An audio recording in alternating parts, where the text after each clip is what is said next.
All right. Good afternoon, everybody. Got a great crowd here, and we're going to go ahead and call our meeting to order. This is the Kennedale City Council agenda. This is our regular meeting. Today is April 15th, 2025 at 5:30 p.m., Income Tax Day. If you've not filed your taxes, please do so by midnight tonight. We are in City Council Chambers, 405 Municipal Drive, Kennedale, Texas, 76060. Madam Secretary, may I get a roll call, please? Yes, sir. Mayor Pro Tem Michaels. Here. Place 1 Glover. Here. Place 2 Kobeck. Here. Place 4 Gary. Here. Place 5 Navarez. Here. Mr. Mayor, you have a quorum. Thank you, Madam Secretary. At this time, we are going to do our invocation and our pledges of allegiance. I'm going to ask Councilman Navarez to do our invocation and Councilman Michaels to do our pledges. If you'll please stand with us.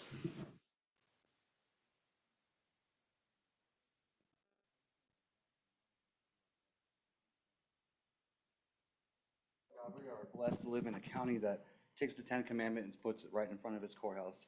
I ask as we move into Easter weekend that we remind everybody that it's not about the birth, but about the death. In Jesus' name we pray, amen.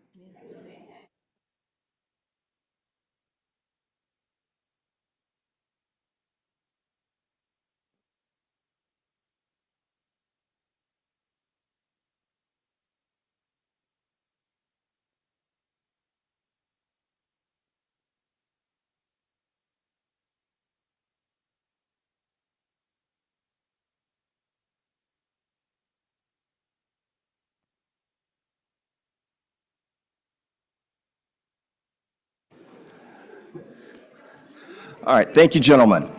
We're going to, in the sake of time, and I know we've got some folks here tonight, we're gonna hop around a little bit tonight. So we're gonna start off with our presentations, then we'll move back to public comment. So bear with us as we work our way through this. And I'm gonna start off with item C on presentations, and that is a proclamation declaring April 2025 as Child Abuse Prevention Month in the city of Kennedale.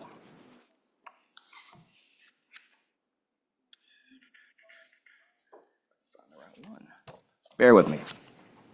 All right, the proclamation reads, whereas children are our future and our greatest resource, and whereas every child deserves a nurturing family and safe environment to grow into a healthy, productive member of the community, and whereas child abuse is one of our nation's most serious public health problems and threatens the safety of our community, and whereas in Tarrant County, 4,719 children were confirmed as victims of child abuse or neglect in 2024. Whereas Alliance for Children provided trauma-informed services to 3,025 children in 2024.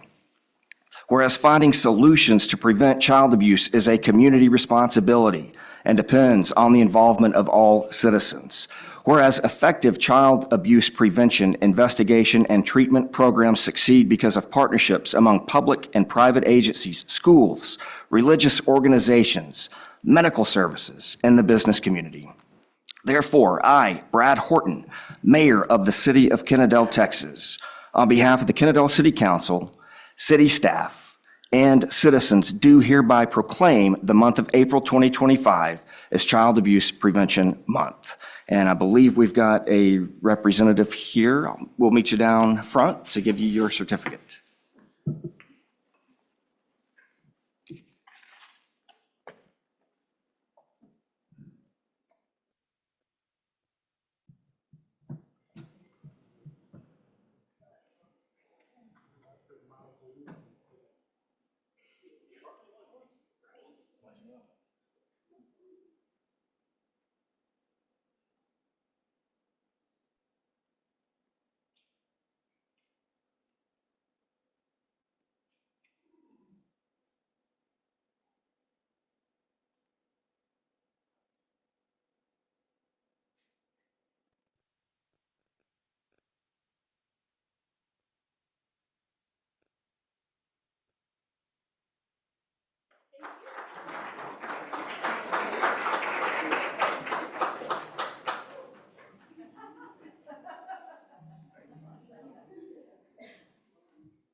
All right, so next, we are going to hop up to item A, and we are going to recognize the state champion Kennedale Wildcat men's basketball team.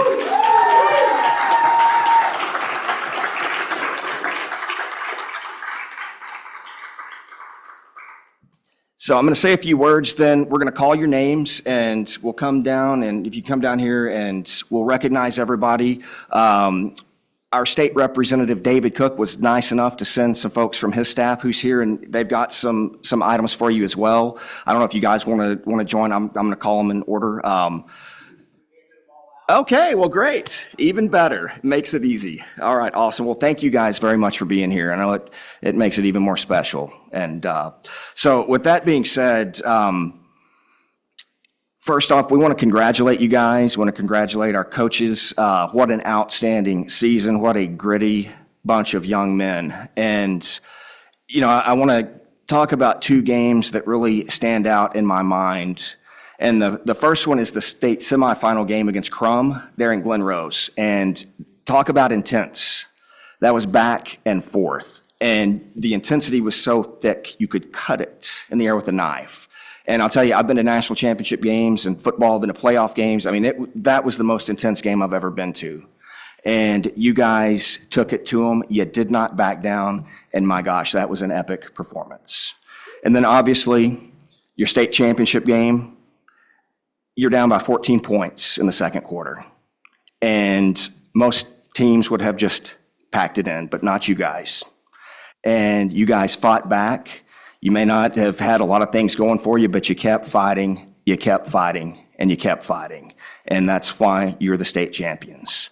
And so let me say this, I'm going to echo the former great Mac Brown, head football coach at the University of Texas, that told his team after they just won the national title against USC, and you guys all have what it takes to be state championships. You've got the courage, you've got the grit, you've got the determination to prove that you can do anything you want in life.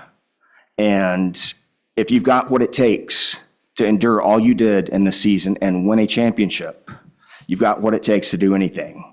So make this be the first of great successes in your lives, and I know it will be.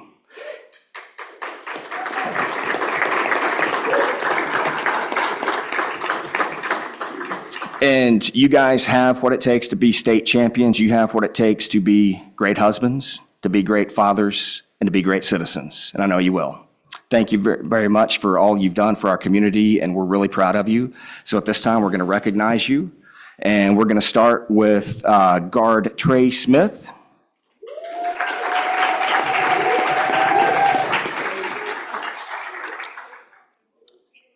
Oh, if you come get your plaque.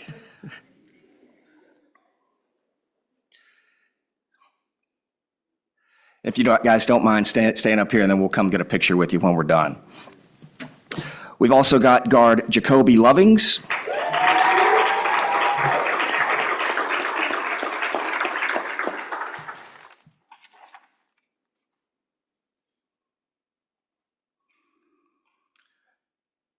Guard Jaden Mancha.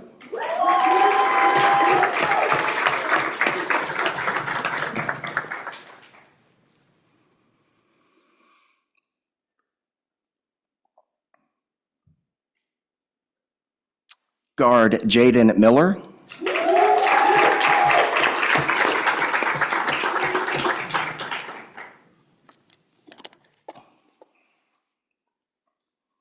Guard Bryson Nickerson.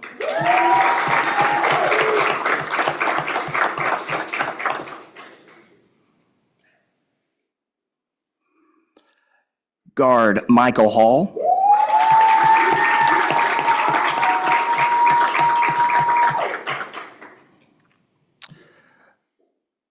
Guard Jackson Stingley.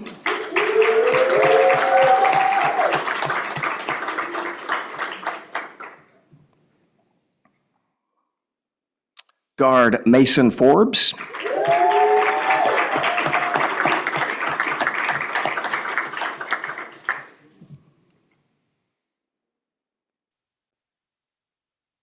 Forward Amir Williams.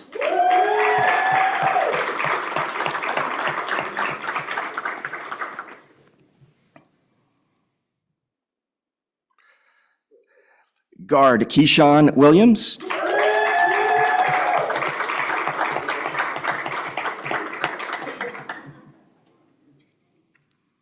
Guard Morris Miles.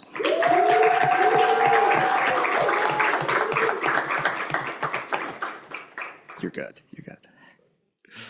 Guard Reagan Eckley. Or forward, I'm sorry. Forward. My bad.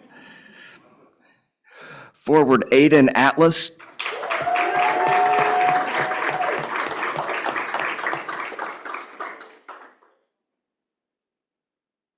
And forward Ethan Mayfield.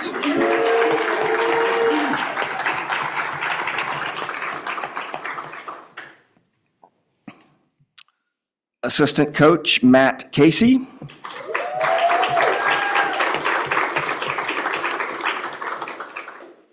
Assistant coach Jay Jurchison.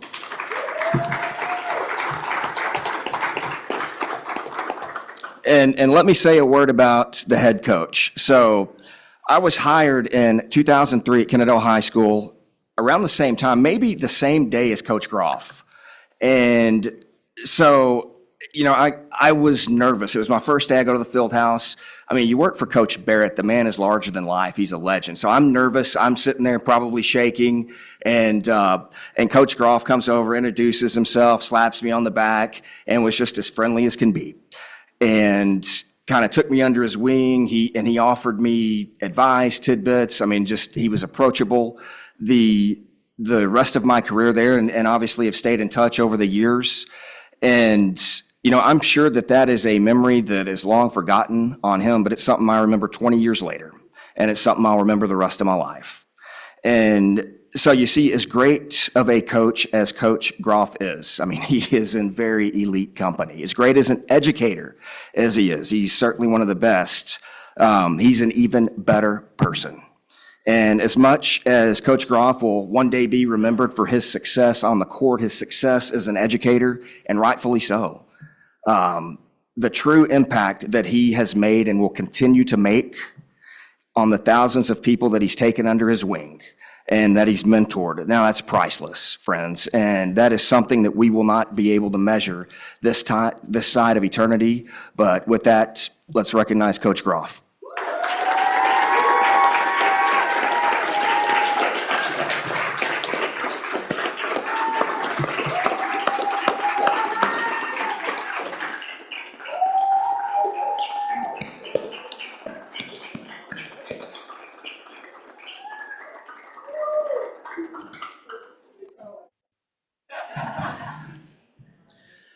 And I got one more to recognize. I would be remiss if we also did not recognize the best athletic director and head football coach in the state of Texas. And so you think of Kennedale athletics over the past quarter of a century, and I think the word that comes to mind is wow. And I'll say this as having coached myself, it's very hard to win just one game. I mean, you got to get everybody on the same page, your team, your coaches. It's tough to win one game, but to win consistently, to win championships consistently, to make deep playoff runs consistently in all sports, not just football. I mean, that's just unheard of. And what we have gotten to witness here in this community for the past 25 years has been amazing. And again, not only the best athletic director, best football coach, and I could be here all night reading off his accolades, but I'll just say every time his team takes the field in football, they break another record. So let's also recognize the man behind all this success, Coach Richard Barrett.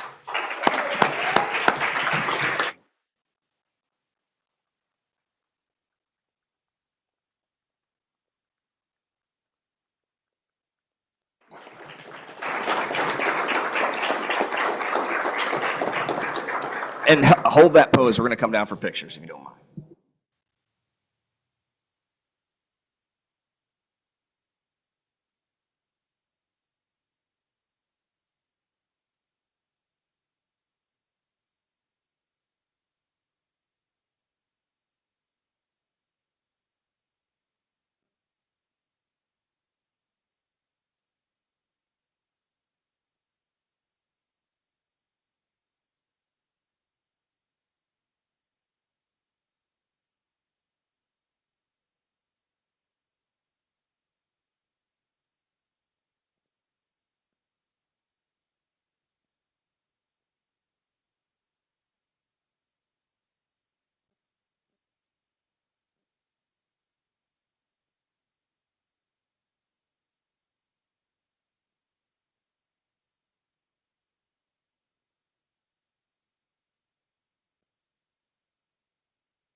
Good? All right, and real quick, if I could ask one more thing of our state champions, I've got Mr. Darrell Perez from State Representative David Cook's office to read a resolution as well. I'll be quick. So Mayor and council and staff, regrettably, Representative Cook couldn't be here today because they're in session at the moment, but he has sent me here on his behalf to congratulate you all on just a tremendous year. So today we recognize not just the championship title, but a story of perseverance, teamwork, and undeniable heart. The Kennedale High School boys basketball team didn't just have a great season, they made history. With 27 regular season wins and a district title, they entered the playoffs with momentum and purpose. One by one, they took down tough competition, Dallas Lincoln, Aubrey, Paris North, Lamar, and Sanger to earn their third ever trip to the state semifinals. In a dramatic 62-60 victory over Crum, the Wildcats proved that they had the nerves and the grit to go all the way. And then came the final, a true test of their character. Down 14 points in the first half, most teams might have folded, but not this one. They fought back with a 12-0 run, closed the gap, and found themselves trailing again late in the third quarter, yet they never lost focus. With clutch shooting and unshakable resolve, they took the lead and never gave it back, defeating Houston Phyllis Wheatley High School 69-65 to become the 2025 UIL 4A Division II state champions. This victory was led by championship game MVP Trey Smith, with Jacoby Lovins joining him on the all-tournament team. But every player on this roster played a role. Jaden Mancha, Jaden Miller, Bryson Nickerson, Michael Hall, Jackson Stingley, Mason Forbes, Amir Williams, Keyshawn Williams, Morris Miles, Reagan Echtel, Aiden Atlas, and Ethan Mayfield. And of course, none of this would have been possible without the leadership and dedication of head coach Doug Groff and assistant coaches Matt Casey and Jay Jerkson. And of course, this team showed us all what it means to fight for something bigger than yourself and to finish what you started. So as today we wanted to remember this moment by preparing a resolution from the State House of Texas Representatives. Also, each of the players received a certificate on behalf of State Representative Cook. So therefore, let it be resolved that Kennedale High School boys basketball team be congratulated on winning the 2025 UIL 4A Division II state championship, and that the players, coaches, and staff be extended sincere best wishes for continued success. On behalf of David Cook, State Representative for House District 96.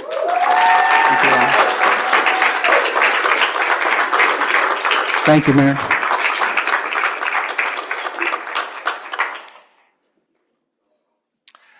Thank you guys so much, and thank you guys to our state champions for being here. It was an honor for us to get to recognize you, and again, we can't say enough great things about you. So thank you all very much, and great job, and keep up the good work. Thank you so much.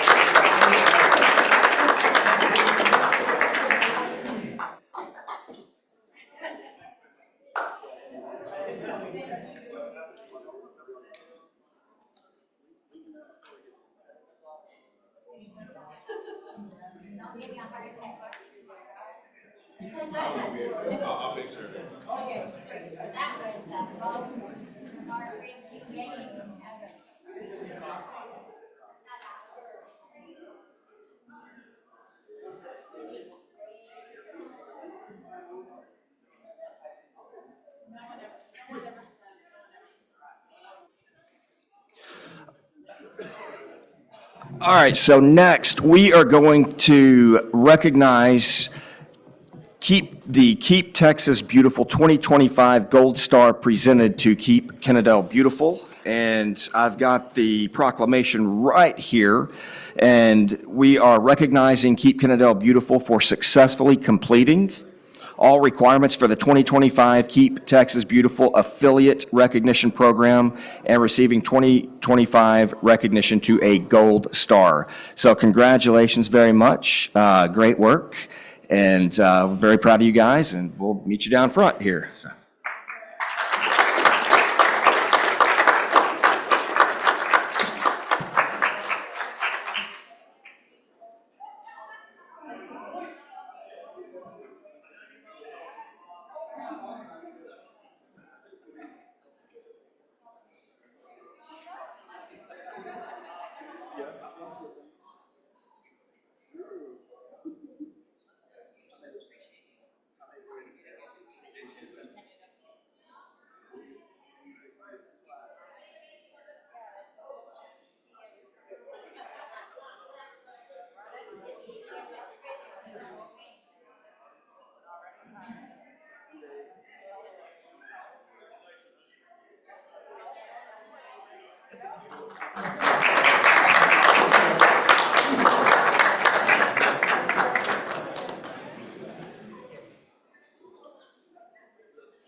All right, and our next item is we are going to do a proclamation declaring May of 2025 as Building Safety Month in the city of Kennedale.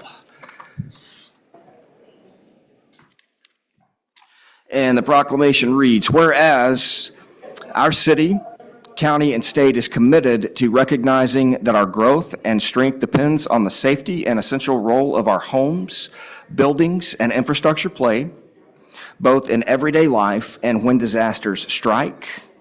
And whereas our confidence in the resilience of these buildings that make up our community is achieved through the devotion of vigilant guardians, building safety and fire prevention officials, architects, engineers, builders, tradespeople, design professionals, laborers, plumbers, and others in the construction industry who work year-round to ensure the safe construction of buildings.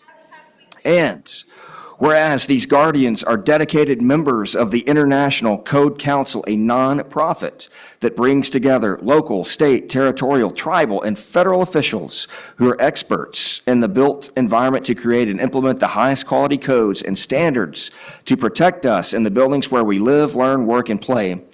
And whereas these modern building codes and standards include safeguards to protect the public from hazards such as hurricanes, snowstorms, tornadoes, wildland fires, floods, and earthquakes. And whereas Building Safety Month is sponsored by the International Code Council to remind the public about the critical role of our community's largely unknown protectors of public safety, our code officials who assure us of safe, sustainable, and affordable buildings that are essential to our prosperity. And whereas Game On, the theme for Building Safety Month 2025, encourages us all to get involved and raise awareness about building safety on a personal, local, and global scale. And whereas each year in observance of Building Safety Month, people all over the world are asked to consider the commitment to improve building safety, resilience, and economic investment at home and in the community, and to acknowledge the essential service provided to all of us by local, state, tribal, territorial, and federal building safety and fire prevention departments in protecting lives and property. Now, therefore, I, Brad Horton, Mayor of the City of Kennedale, Texas, on behalf of the Kennedale City Council, city staff, and citizens, do hereby proclaim the month of May as Building Safety Month.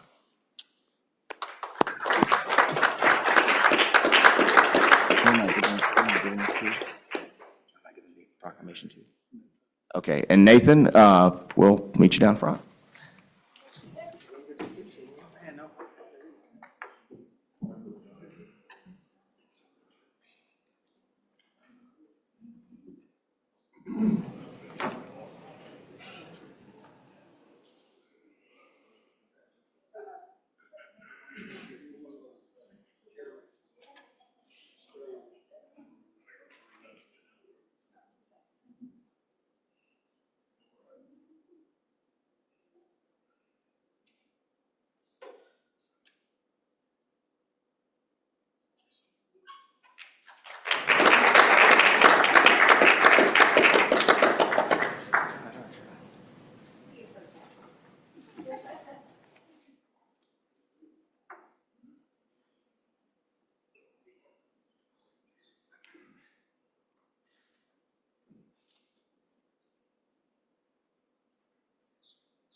All right, so at this time, we're going to move to public comment, and the Kennedale City Council welcomes comments from the public.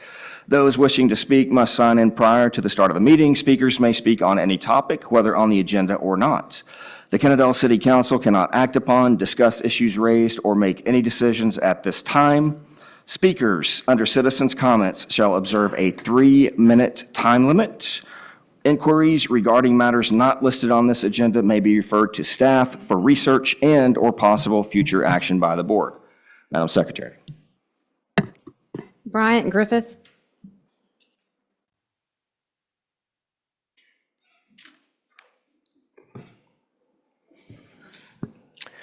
I'm Bryant Griffith. I live at 912 Greenfield Court, Kennedale, Texas 76060.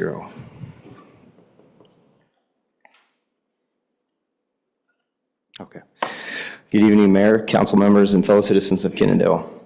I stand before you not to sow division, but to call for courage. The courage to follow through on the formal investigation this council initiated in December of 2023 into allegations of misconduct and potential undue influence by external political actors operating within our city. This is not a political issue. It's a matter of governance. A question of whether this council will uphold its charter, the rule of law, and the trust of the Kennedale people. Section 3.07 of our Home Rule Charter grants the City Council explicit authority to investigate the affairs of the city and the official conduct of any city department, office, or agency. It further empowers this body to subpoena witnesses, administer oaths, take testimony, and compel the production of all pertinent evidence.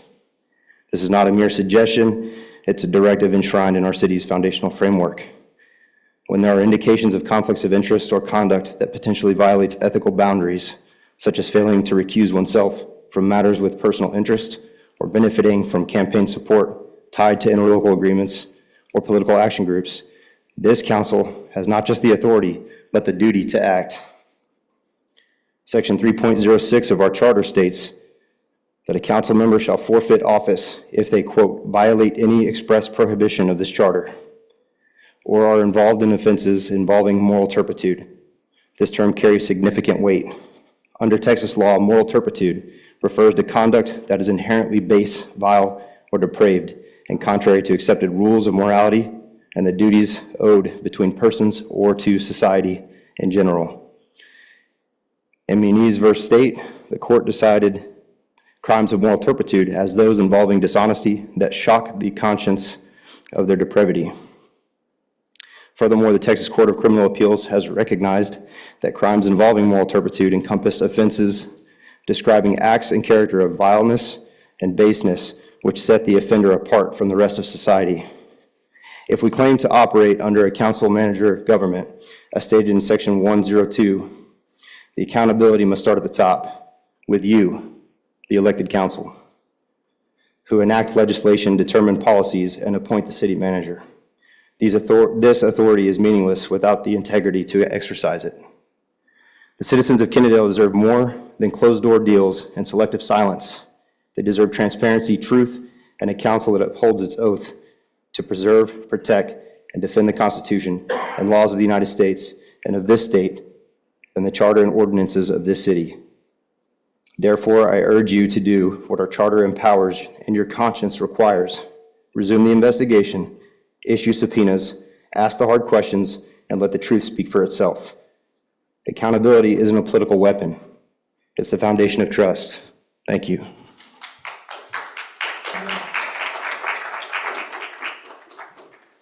Next. Sarah Johnson.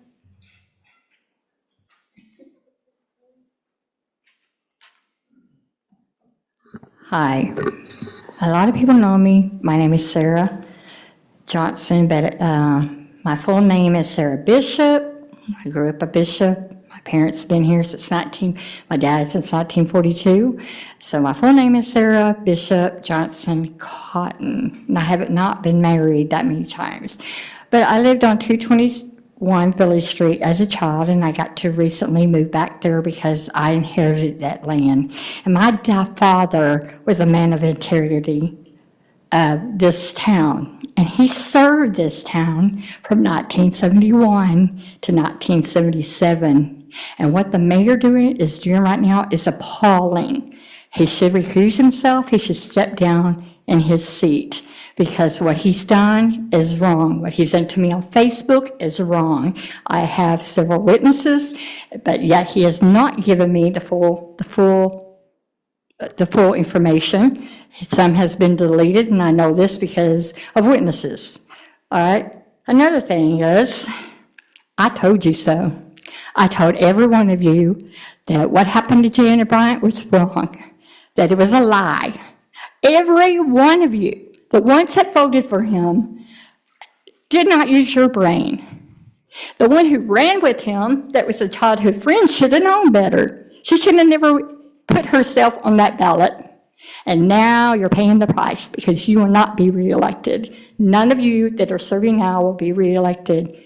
But my three here are going to be reelected because we're working every day. No matter amount of money that you put into this, Mr. Borden, is going to work.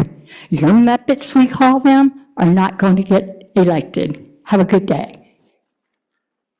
All right, thank you. Next. I have no others at this time. Anybody else wishing to speak?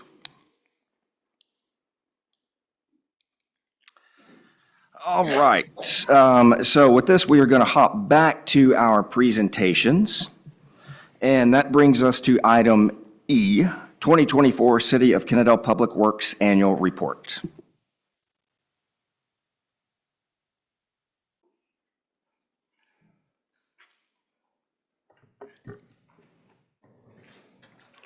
Good afternoon, Mayor, council members. So over the past couple of sessions, I know you heard about some of the stats, and so someone heard from the other city head department, some of the good stuff they have been doing that would enhance the progress of the city, make it a safe place to live, do business, and thrive. My presentation this afternoon is going to be more or less an extension to what you already heard prior. And it's just going to be a show and tell. So let me get this here.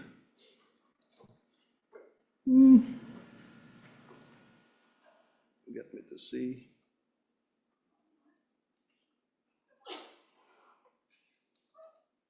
Can't see. Can't see. Thank you. That's it. I got it. So this group of public servants are in the business of preserving and enhancing public safety and the quality of life for the citizenry by providing exceptional public service through planning, engineering, operating, and maintaining public infrastructure. So some of the major accomplishment we did for this past year is the Collett Sublet Road improvement. From Sweeney Hyatt to Collett Sublet Road, 1364 block, we upgraded 1,365 linear foot of 6-inch AC water line, which is asbestos cement, to a 12-inch PVC. We upgraded 1,300 linear foot of 6-inch sanitary sewer line to an 8-inch PVC. And we also did 774 linear foot of 24 recycled concrete pipe stormwater in 4,931 square yards of 6-inch concrete pavement for a project cost of $2,445,195.50. And that was part of your contribution for approving the funding for that project. Some of the other projects we did was some concrete panel replacement. We did some on the 200 block of Arthur, 1200 block of Cross Creek, North Little School Road, and Pennsylvania Avenue for estimated cost of $41,000. We did some panel foam injection of lifting concrete panel on Pennsylvania at $2,900. If you're not familiar with that, we just go and bore the concrete, inject some foam in there, and it lifts the concrete up. It's an easy way of lifting concrete panel that has ponding or any stuff like that. Some of the other stuff we did was pavement markings across the city. Some of the streets that we hit was Pennsylvania Avenue, North Little School Road, Dick Price Road, Kennedale Sublet, and the roundabouts for $143,769. We also did some bridge improvements, so the Valley Lane and Everett Road bridge improvement for $485,150. And you could see some of these photos here, the before and after of the project that was when we started it and what it looks like now today. Another bridge project was the Eden Road Bridge where people keep running it over, knocking it over. We did a minor replacement for $5,500. So those are, again, before and after pictures. Some of the other projects that we encompass was replacing at least 21 street signs, repair potholes that has constantly been done every day. We did some street sweeping, especially the Kennedy Parkway, and we did some headwall facelift, and we installed 7 new four-way flashing stop signs. Again, if you drive around the city, you're gonna see them, especially at nights. Now we have some reflectors on them. On the stormwater side, we did some extensive work by dredging and recleaning the Dick Price Road especially, and Oak Forest Channel from erosion and flood control. We also did Main Street and Donny Drive for estimated cost of $26,998. Some of the utilities upgrade we did was the Texas Raceway. We had a sewer line that's almost collapsed, and that run us at $226,600. We are currently completing the SCADA upgrade for an estimated cost of $356,355. We did a Sandy Lane, we did a cut and plug for a 2-inch main. We rerouted 5 new services to the 12-inch main at almost $20,000.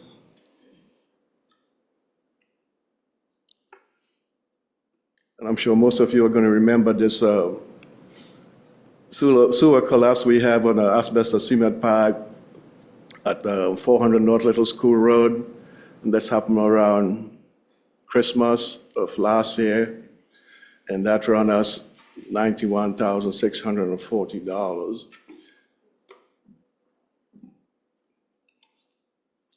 We also did upgrade to the Sonora Park. And you can see here some before and after photos. Just for the park itself, it cost $307,000, $422. We also resurfaced the Town Center Park at a cost of $27,561. We kind of did a facelift to Rogers Farm, the baseball playground. And our normal duties, landscaping, keeping the city clean. Some of the regulatory compliance that we accomplished this year was a TCEQ LC RRI lead copper rule revision at $76,000. We also completed the TCEQ MS4 permit renewal for $86,000. The grandfathered use permit for the groundwater at $29,000. We completed the Texas Water Development Board Water Use Survey, the TCEQ Consumer Confidence Report, the TCEQ Comprehensive Compliance Investigation, and the Federal Railroad Administration Quiet Zone at a cost of $3,000. Some of the community activities that we participated over the year include Kids Fish, Hometown, Christmas Bring It, Crash Off, Touch a Truck, Juneteenth Parade, Kennedale Town Car Show, Trunk or Treat, and the Kennedale Barbecue Cook-Off. Some of the miscellaneous stuff that we did across the city is removing down trees from storms and through overgrowth. In those photos there, you could see some of the areas that we participated and did some cleanup, and some before and after photos as well. Again, some miscellaneous stuff is Story Walk and Eden Road cleanup from all those tile deposit we had out there, and that at the cost of $8,000. Again, miscellaneous cleanup is the homeless camps all around the city at a cost of $3,000. And our facility management, we have one guy that kind of takes care of the city that does all the minor repairs from HVAC, plumbing, electrical, irrigation, you name it. And I won't go through all this verbiage here, but basically we do everything in-house that we could afford to do since we don't have a licensed electrician or a licensed plumber or anything like that. We did what we can in-house here to save costs. Some of the upcoming improvement that we would like to see and what we plan on doing for the next fiscal year is the North Little School Road Extension Project, which is a joint venture with the Tarrant County. This project is estimated at $38 million, and the county participation to date is $6 million. Then we also have the Valley Lane Interceptor Project, the Texas Raceway, that runs from Texas Raceway to I-20, it's almost 10,000 linear foot of pipe, ranging from sizes of 15 inches to 24 inch right now, at an estimated cost of $13 million. The New Hope repaving with Precinct 2, we have that scheduled for this summer, so hopefully we're going to be starting in June, and we're going to be doing New Hope Road, Sweeney Hyatt, Eden Road, and we have the Valley Lane Stabilization Project with FEMA. We are waiting right now for the approval of the funding from FEMA. We hope we should get that. Another project which already started is the T4 ground storage tank, at an estimated cost of 1.6. That right now is in construction. We anticipate it to be completed by August. Other projects is the Hillside Sanitary Sewer Improvement at an estimated cost of $1 million. That is currently under design. And the elevated storage tank, we need to do some rehab on that. That is also estimated at $1 million. So this is one of the exhibit of the Hillside project that's going to happen hopefully at the end of this year. It's right now, like I said, it's under construction. It's the Briar Court Hillside Edition. And this is the photo on your left there. It's the Little School Road Extension Project. And the other one on your right is the elevated storage tank that we need to do a rehab on. That's it. Any question on those? I know I went pretty fast, a lot of show and tell, but it's a lot of work, a lot of money that we appreciate you all approving the funding for these projects. Any questions, comments? Thank you, Christian. I just have one quick question. You put a lot of numbers up there. Do you have the total number? How much we've spent this year? On all the on projects? Yeah, everything. I could tally it and get it to you. Let's ballpark it. 50 million, 30 million? So let's see. Sorry, put you on the spot. It's probably, well, 2 million. It's probably like $18 million. 18? Okay, thank you.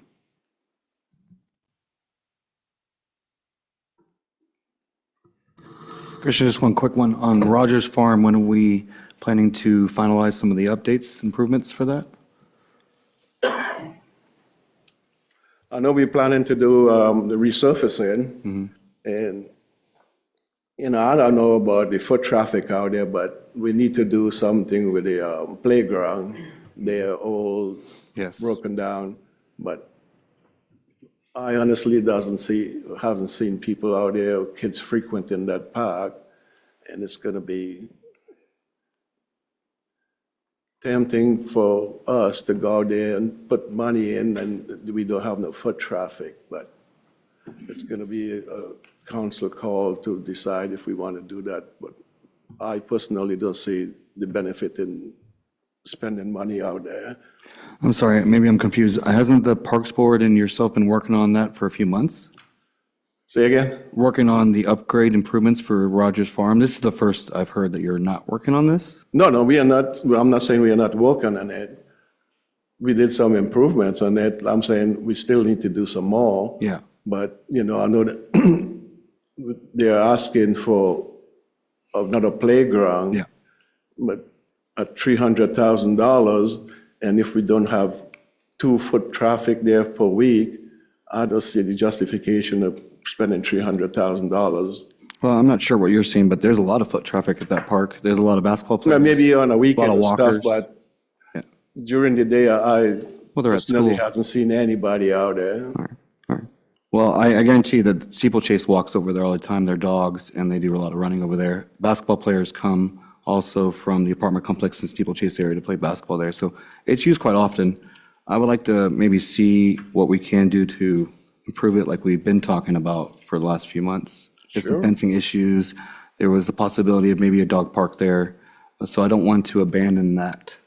If you think there's no foot traffic, if we improve it, there might be more foot traffic. Probably. Okay, thank you. Any other questions? Christian, a quick question about the North Road waterline improvement. Looks like those numbers together, Tarrant County's share and our share, a little over about 325,000? Yes. Is that, then will that cover everything, or do we anticipate any incidental charges? Well, that project is only from 3rd Street to mid-block. And that's the cost for it, $300,000. Thank you. Anything else? Thanks, sir. Right. All right, next, we've got the 2024 City of Kennedale Economic Development Corporation Annual Report.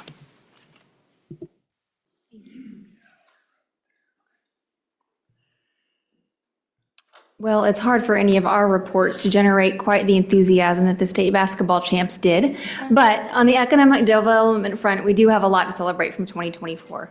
Good evening, Mayor and Council. I'm Chelsea Petty. I'm the consultant for the EDC. And I know sometimes it feels a little strange to talk about 2024 when we're in April, but all the smart growth that Kennedale saw in 2024 is what is moving us forward through 2025. And those things write the story that we're telling the right developers and the right companies who are interested in coming to Kennedale that helps get them excited about what's going on here. So we'll go through a little bit of the details. Most of what I'm going to talk about tonight are about businesses that have come to Kennedale or expanded or invested in Kennedale, but we know that the end goal of all of that investment and renewal and economic development is an improved quality of life. And one of the best indicators of that are the events and the community participation that we have. So Kid Fish Embark in the Park, we've seen a 10-fold increase in kid fishermen there from, I think, 20 fishermen its first year to 200 now, and now see 3,000 plus people at this event. It's pretty exciting. And then Hometown Christmas, now at more than 6,000 people this last year. So it's clear that the community, and not just the Kennedale community, but the people nearby coming in for these events are excited about what's happening in Kennedale and the events and the community that you're providing. So here's a map plotting the new businesses brought in this year. The orange dots are 2024, and then you see some green dots that are going to be Q1 of this year. And we'll go through these one by one, and I won't take too long. We'll start with AJ's Tackle Box. Now, they're not going to have a huge impact on employment or invested dollars, but they do have a great impact in building community and local tourism. I don't know if y'all have seen, they're very active on Facebook, their Bass Holes tournament. They bring in 30 to 50 Kennedale visitors to Kennedale every month. And some of those, I've talked to them, some of those are the same, and some of those are new every month. So they're doing their part as a new business to build community here in Kennedale and bring people in from the outside. Here's Beard's Towing. They are new this year. They brought 40 employees, full-time employees, and invested $1 million in their facility. Work continues on the renovation of that facility at 1208 Kennedale Parkway. I was there last week and they were pulling wire, so I think they're getting pretty close. We've got Southwest Ambulance Sales. Their new facility is 20,000 square feet, and they brought 50 new jobs there and a great-looking new building right there on the main thoroughfare.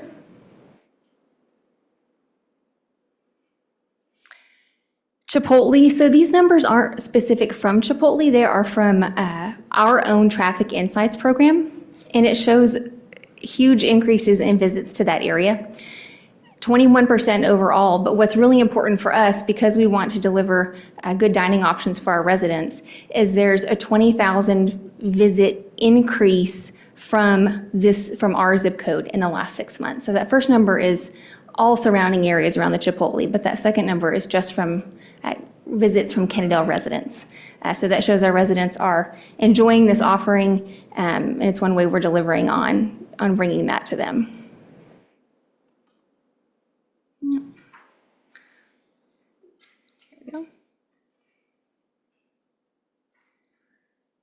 I know y'all are familiar with the upcoming offerings of the YMCA as they get ready to open their new Kennedale location. Things like group exercise, summer and after school camps, youth sports, support groups, and a community room.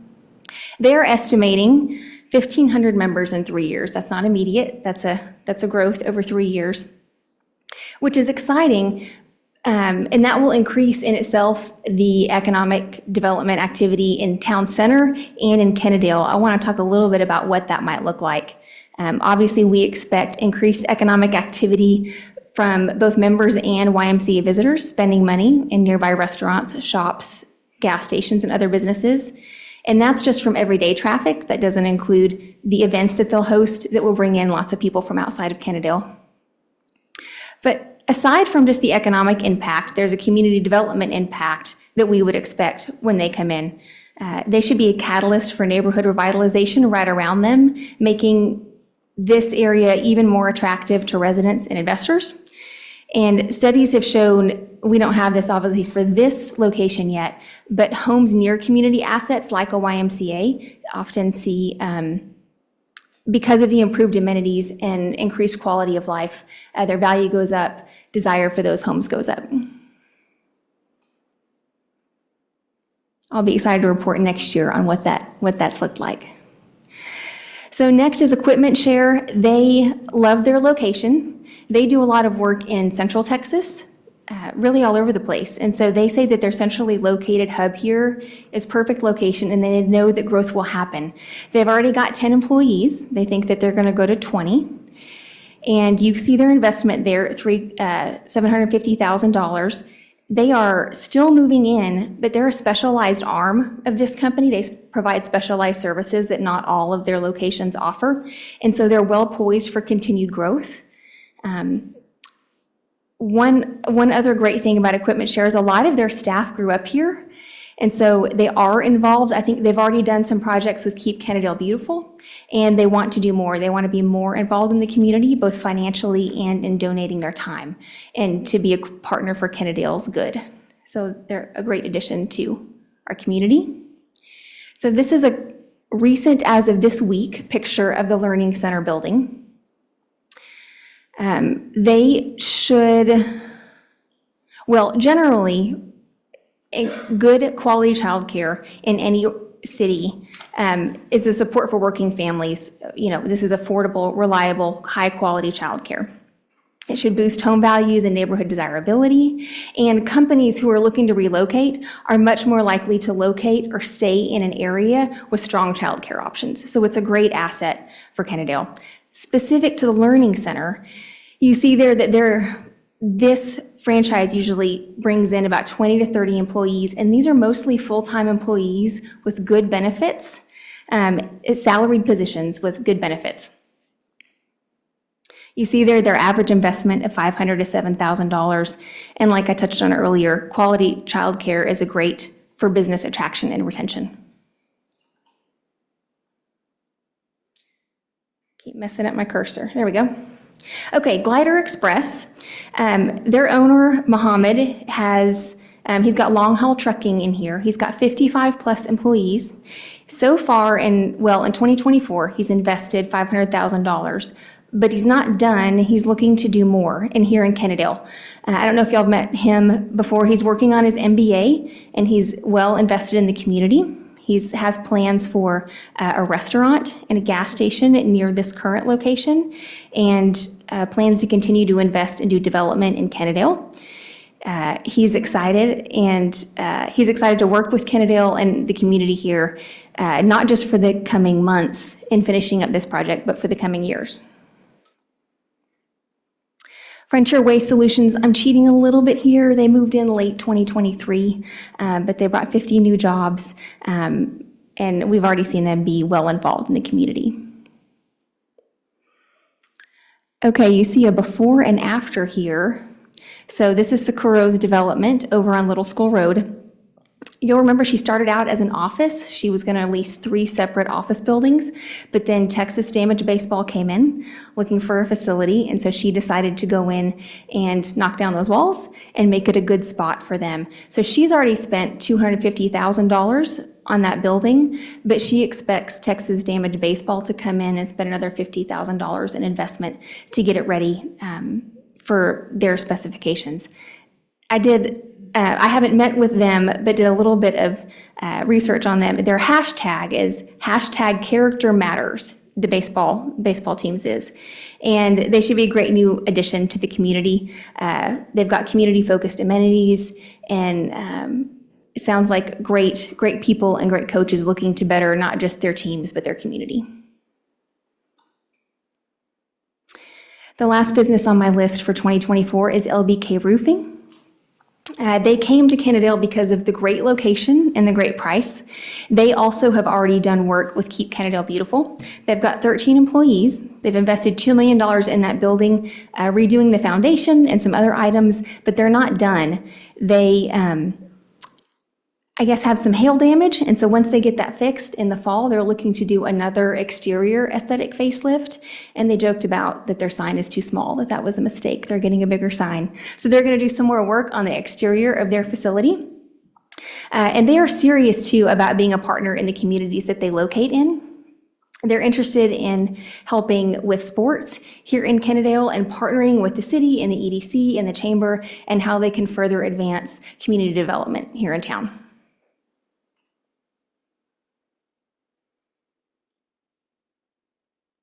So I've got 2 slides for 2025, the coming soon. This one details projects like the Dollar General Fresh Market in Town Center. Also in Town Center, number 4, the 2 restaurant spaces that Craig has there, one with a great outdoor dining space that'll really be an asset. A small office on Corey Edwards, an RV sales. And then number 5 is the Cumming Hotel on Bowman Springs. There's the rendering. That will have 67 rooms. With an estimated $300,000 impact in taxes. Now, you already know this, but hotel spending is a little bit different than standard restaurant or retail spending. Some of the stats say that for each $100 that a customer spends on a hotel, they'll spend another $222 around the hotel during their trip.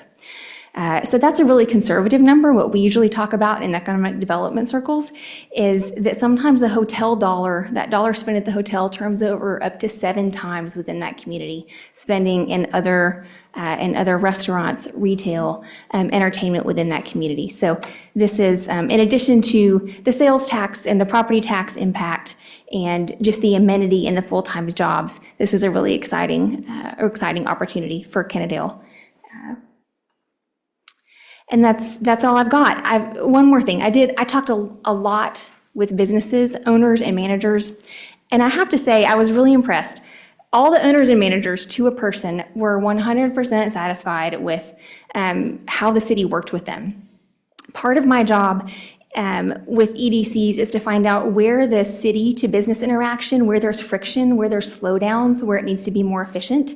And so I press pretty hard when I ask these questions, and I usually get a lot of complaints. But to a person, I heard nothing but praise for your staff. as far as how they are to work with businesses. And so kudos to your staff. You are highly regarded among the business community in that way. And it sounds like they're doing a great job of making the development process smooth. And as I mentioned earlier, as we go out and talk to businesses that we're trying to get to locate here, bring business here, restaurants, retail, a smooth development process is a huge attraction for them. They get frustrated when it's hard to do business with other larger cities. And so to be able to say, we have a really high approval rate from our businesses and working with the city is a really great bonus for the EDC as we go out and try to continue to attract smart development. That's all I've got. Any questions? Anybody? All right, thank you very much. Thank you.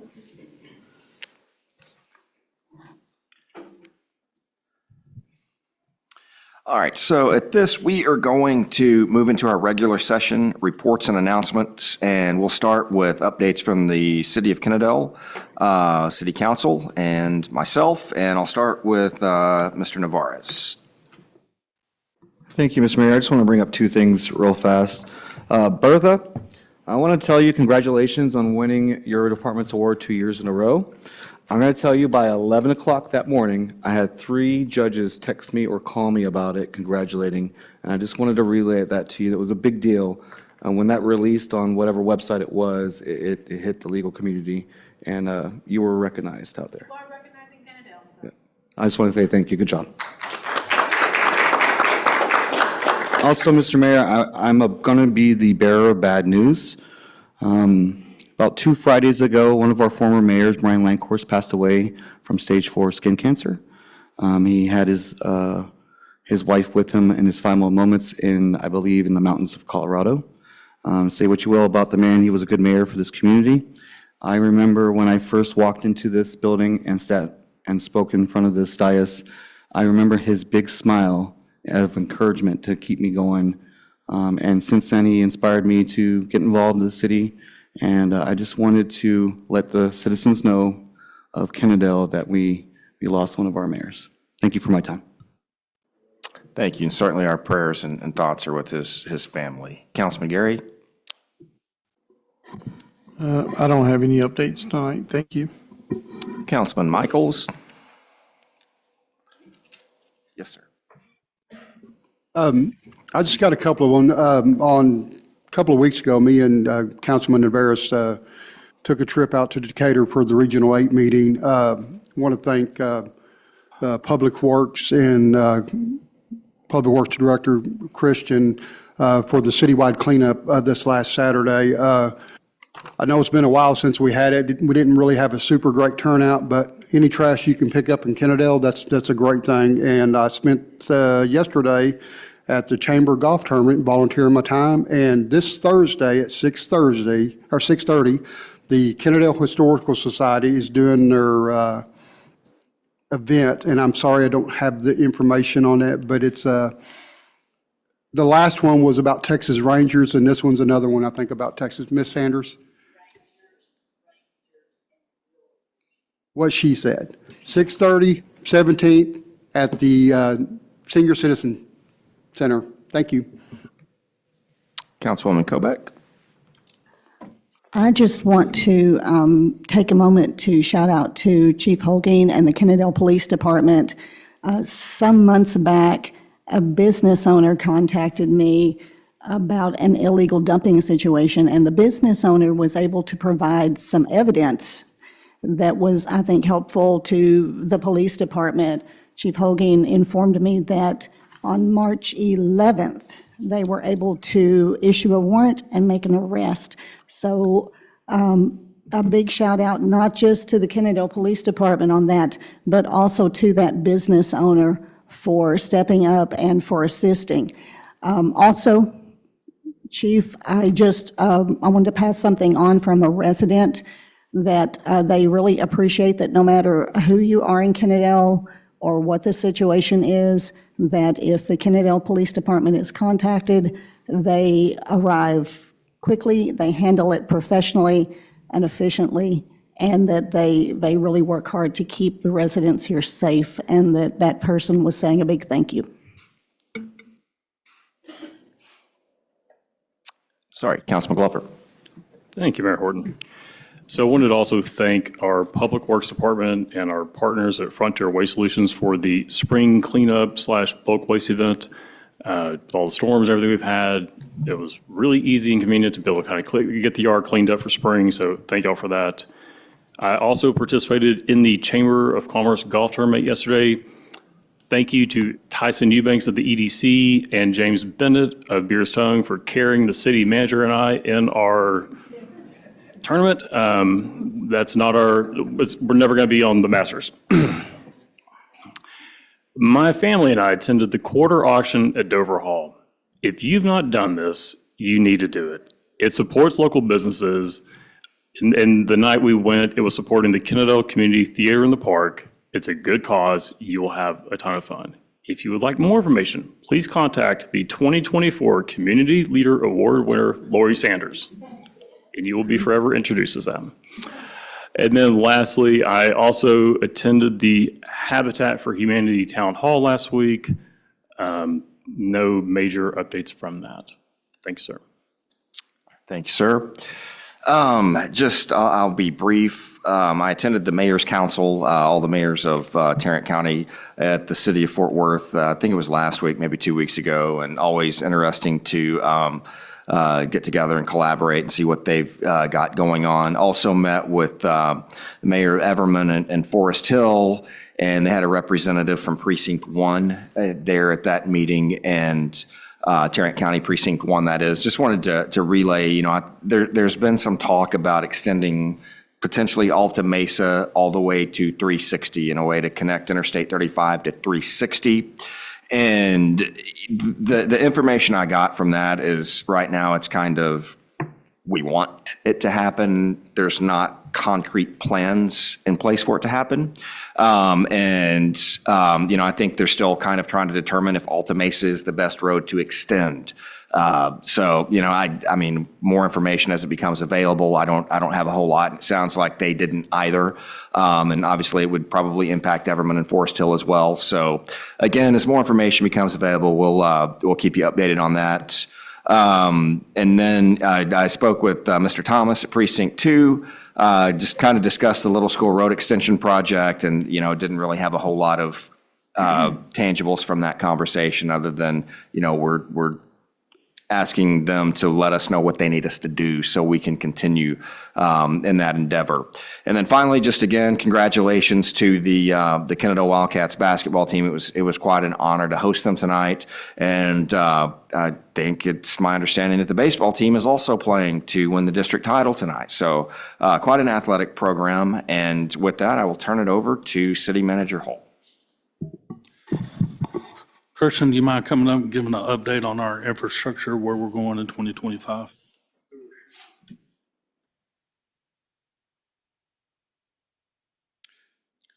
So I know I already kind of alluded to some of the projects that we have coming up and we project to have, but for a more tight timeline, so for the Interceptor project, which is the Basin B sanitary sewer improvement project, estimated currently at $13 million. We should have a final design at the end of the year, December 2025. We anticipate to go into to bid and advertise on around February, March 26 for construction completion of March 2027. So that's this tentative schedule for that Interceptor project. Like again, I said, it's approximately 2 miles running at least $13 million OPCC. The other project that we have is the Hillside Briar Court sanitary sewer improvement. That is currently under design. We are probably like 30%, but we anticipate to have it into construction by October of this year. And that's just underneath, running close to $1 million OPCC. Other project that's currently in construction is the T4 ground storage tank. The old tank has already been demolished, The new tank material is on site. We're going to start doing the piping and the foundation, and we anticipate, based on our estimate, to have that tank in service by August of this year.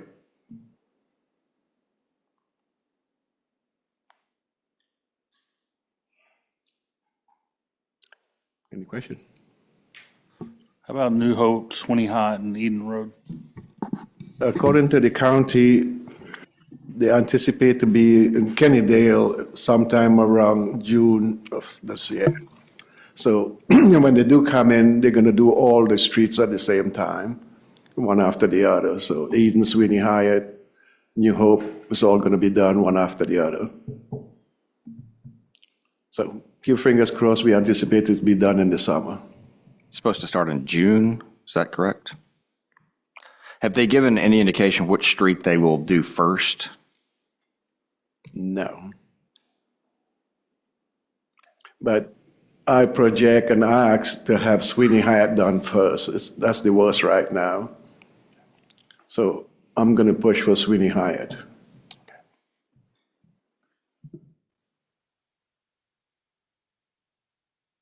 Okay. Questions?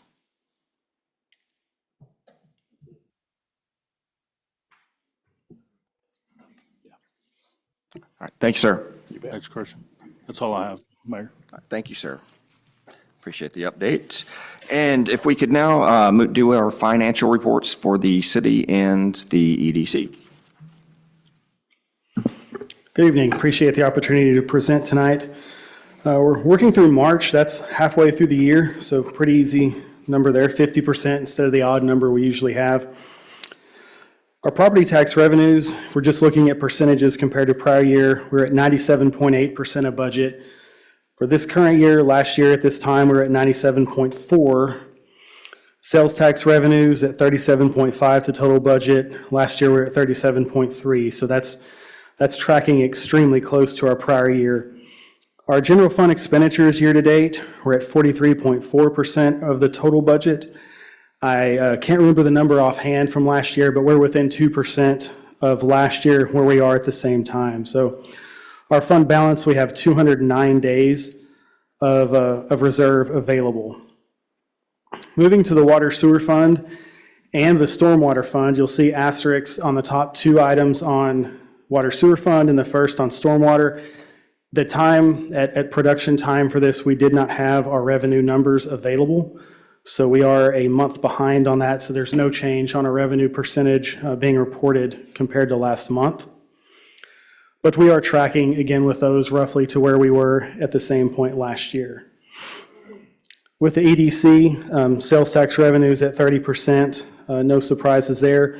Our rental fees at time of publish, we had not received those yet. However, we did receive the journal entry on Friday and we are on pace with that. And our fund balance at the EDC is about 669 days.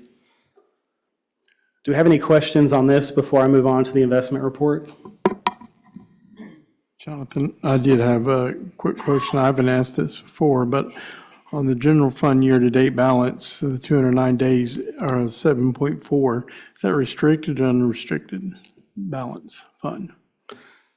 The general fund is typically unrestricted in that we haven't committed that to any projects, but that doesn't include our budgeted expenditures. So that's today, we have 209 based on what we're predicting. Okay. There's that's 209, yeah, 209. So if we received no revenue, we would be able to operate for 209 days, projecting out our daily operating expense. And that's not using any of the budgeted. That's just, if our budget doesn't change and we use what our daily budgeted. Okay. But there's also some assumptions that play into that. We do have expenses that, like the finance department, we pay for appraisals and we pay the county collect our tax. That's one payment. That's not consistent month over month like salaries would be. So that is an average over time, the 209 days, based on us spending the same amount every day, but that's not typical. Thank you. Director Horton, before you move on the water sewer fund, The last item there, it says utility building operations expenditures year to date is $3 million. And then you say 63% of total budget. Is the 3 million, we've already spent 63 of the total budget in April, or are we at 63% of the total budget? It's add, but with a bit of an asterisk. We did have some expenses that hit in FY '25 that are related to FY '24, so there will be an adjustment coming up to put '24s onto '24. So we'd expect the total budget spend to come down once that adjustment. It should come down to more of a pace that we're expecting. So when we're 50%, like 50% now, it would be closer to 50%. Our contract negotiations with Arlington, while those were going on, there was a pause on the reconciliation for the operation and maintenance expenditures. Once that contract was signed and put into place, the city of Arlington sent that reconciliation to us, but it stretched about 5 months into FY '24. We, for now, have that whole amount into FY '25, but we will make an adjustment to split that out. Okay, thank you. Yes, sir. Okay. I'll move on to our quarterly investment report.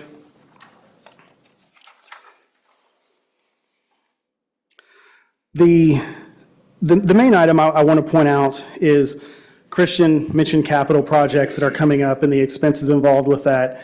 Part of that is also the renovation to our public safety facilities. Where I'm going with that is we are expecting a significant cash need through the end of this calendar year. So we have started drawing down our investments with Frost. Previously, I'd mentioned every 90 days, we have a tranche that comes due of T-bills, and that's a little bit about 4.4 million in each segment. We've started pulling half of that into our pool account so it can be available for spending on some of these projects, primarily the public safety remodel that's demanding cash up for a lot sooner than our other projects. But that's why I'm going ahead to page 4. You'll see that the top chart of the two, we have a big addition into text pool, 2.5 million net. And then in Frost, you can see that we have a $2.1 million reduction. That's where that's coming from, where we're getting our money prepared to have to spend on these capital projects. So you'll see that the next quarter, we're likely to draw another 2.2, possibly a little bit more down.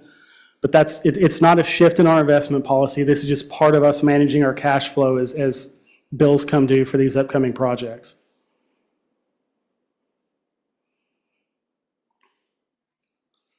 Do we have any questions involving the investment report?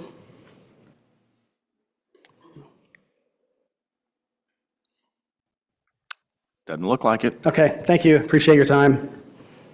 I'm showing it is 6:50 PM. Let's take a quick break, then we'll come back.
9, we're going to go ahead and jump back into it.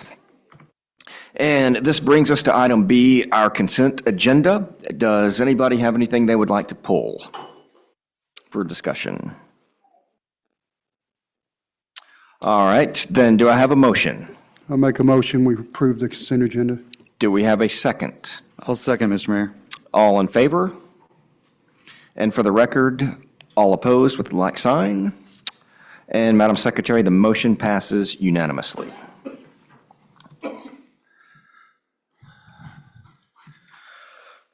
All right, so moving into our items for individual consideration, again, gonna switch things up just really quickly so we can get some folks out of here that need to be here and then do their part. So we're gonna start with item number 2. We're gonna discuss and take action on a proposed budget amendment. And we've got Mr. Horton here. Give me a second. I was expecting on us talking about the ACFA right now.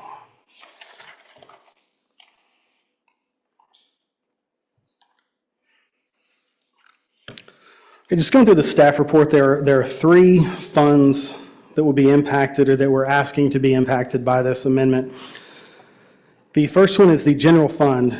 When the main factor here with our software conversion, when we came to the council for the budget amendment before, we were under the impression that our implementation would take place in FY24. During the FY25 budget process, we were still under this assumption we'd be finished in FY24, and that didn't happen. So the main driver on here is moving those implementation costs from 24 and putting them in 25 where they're actually taking place.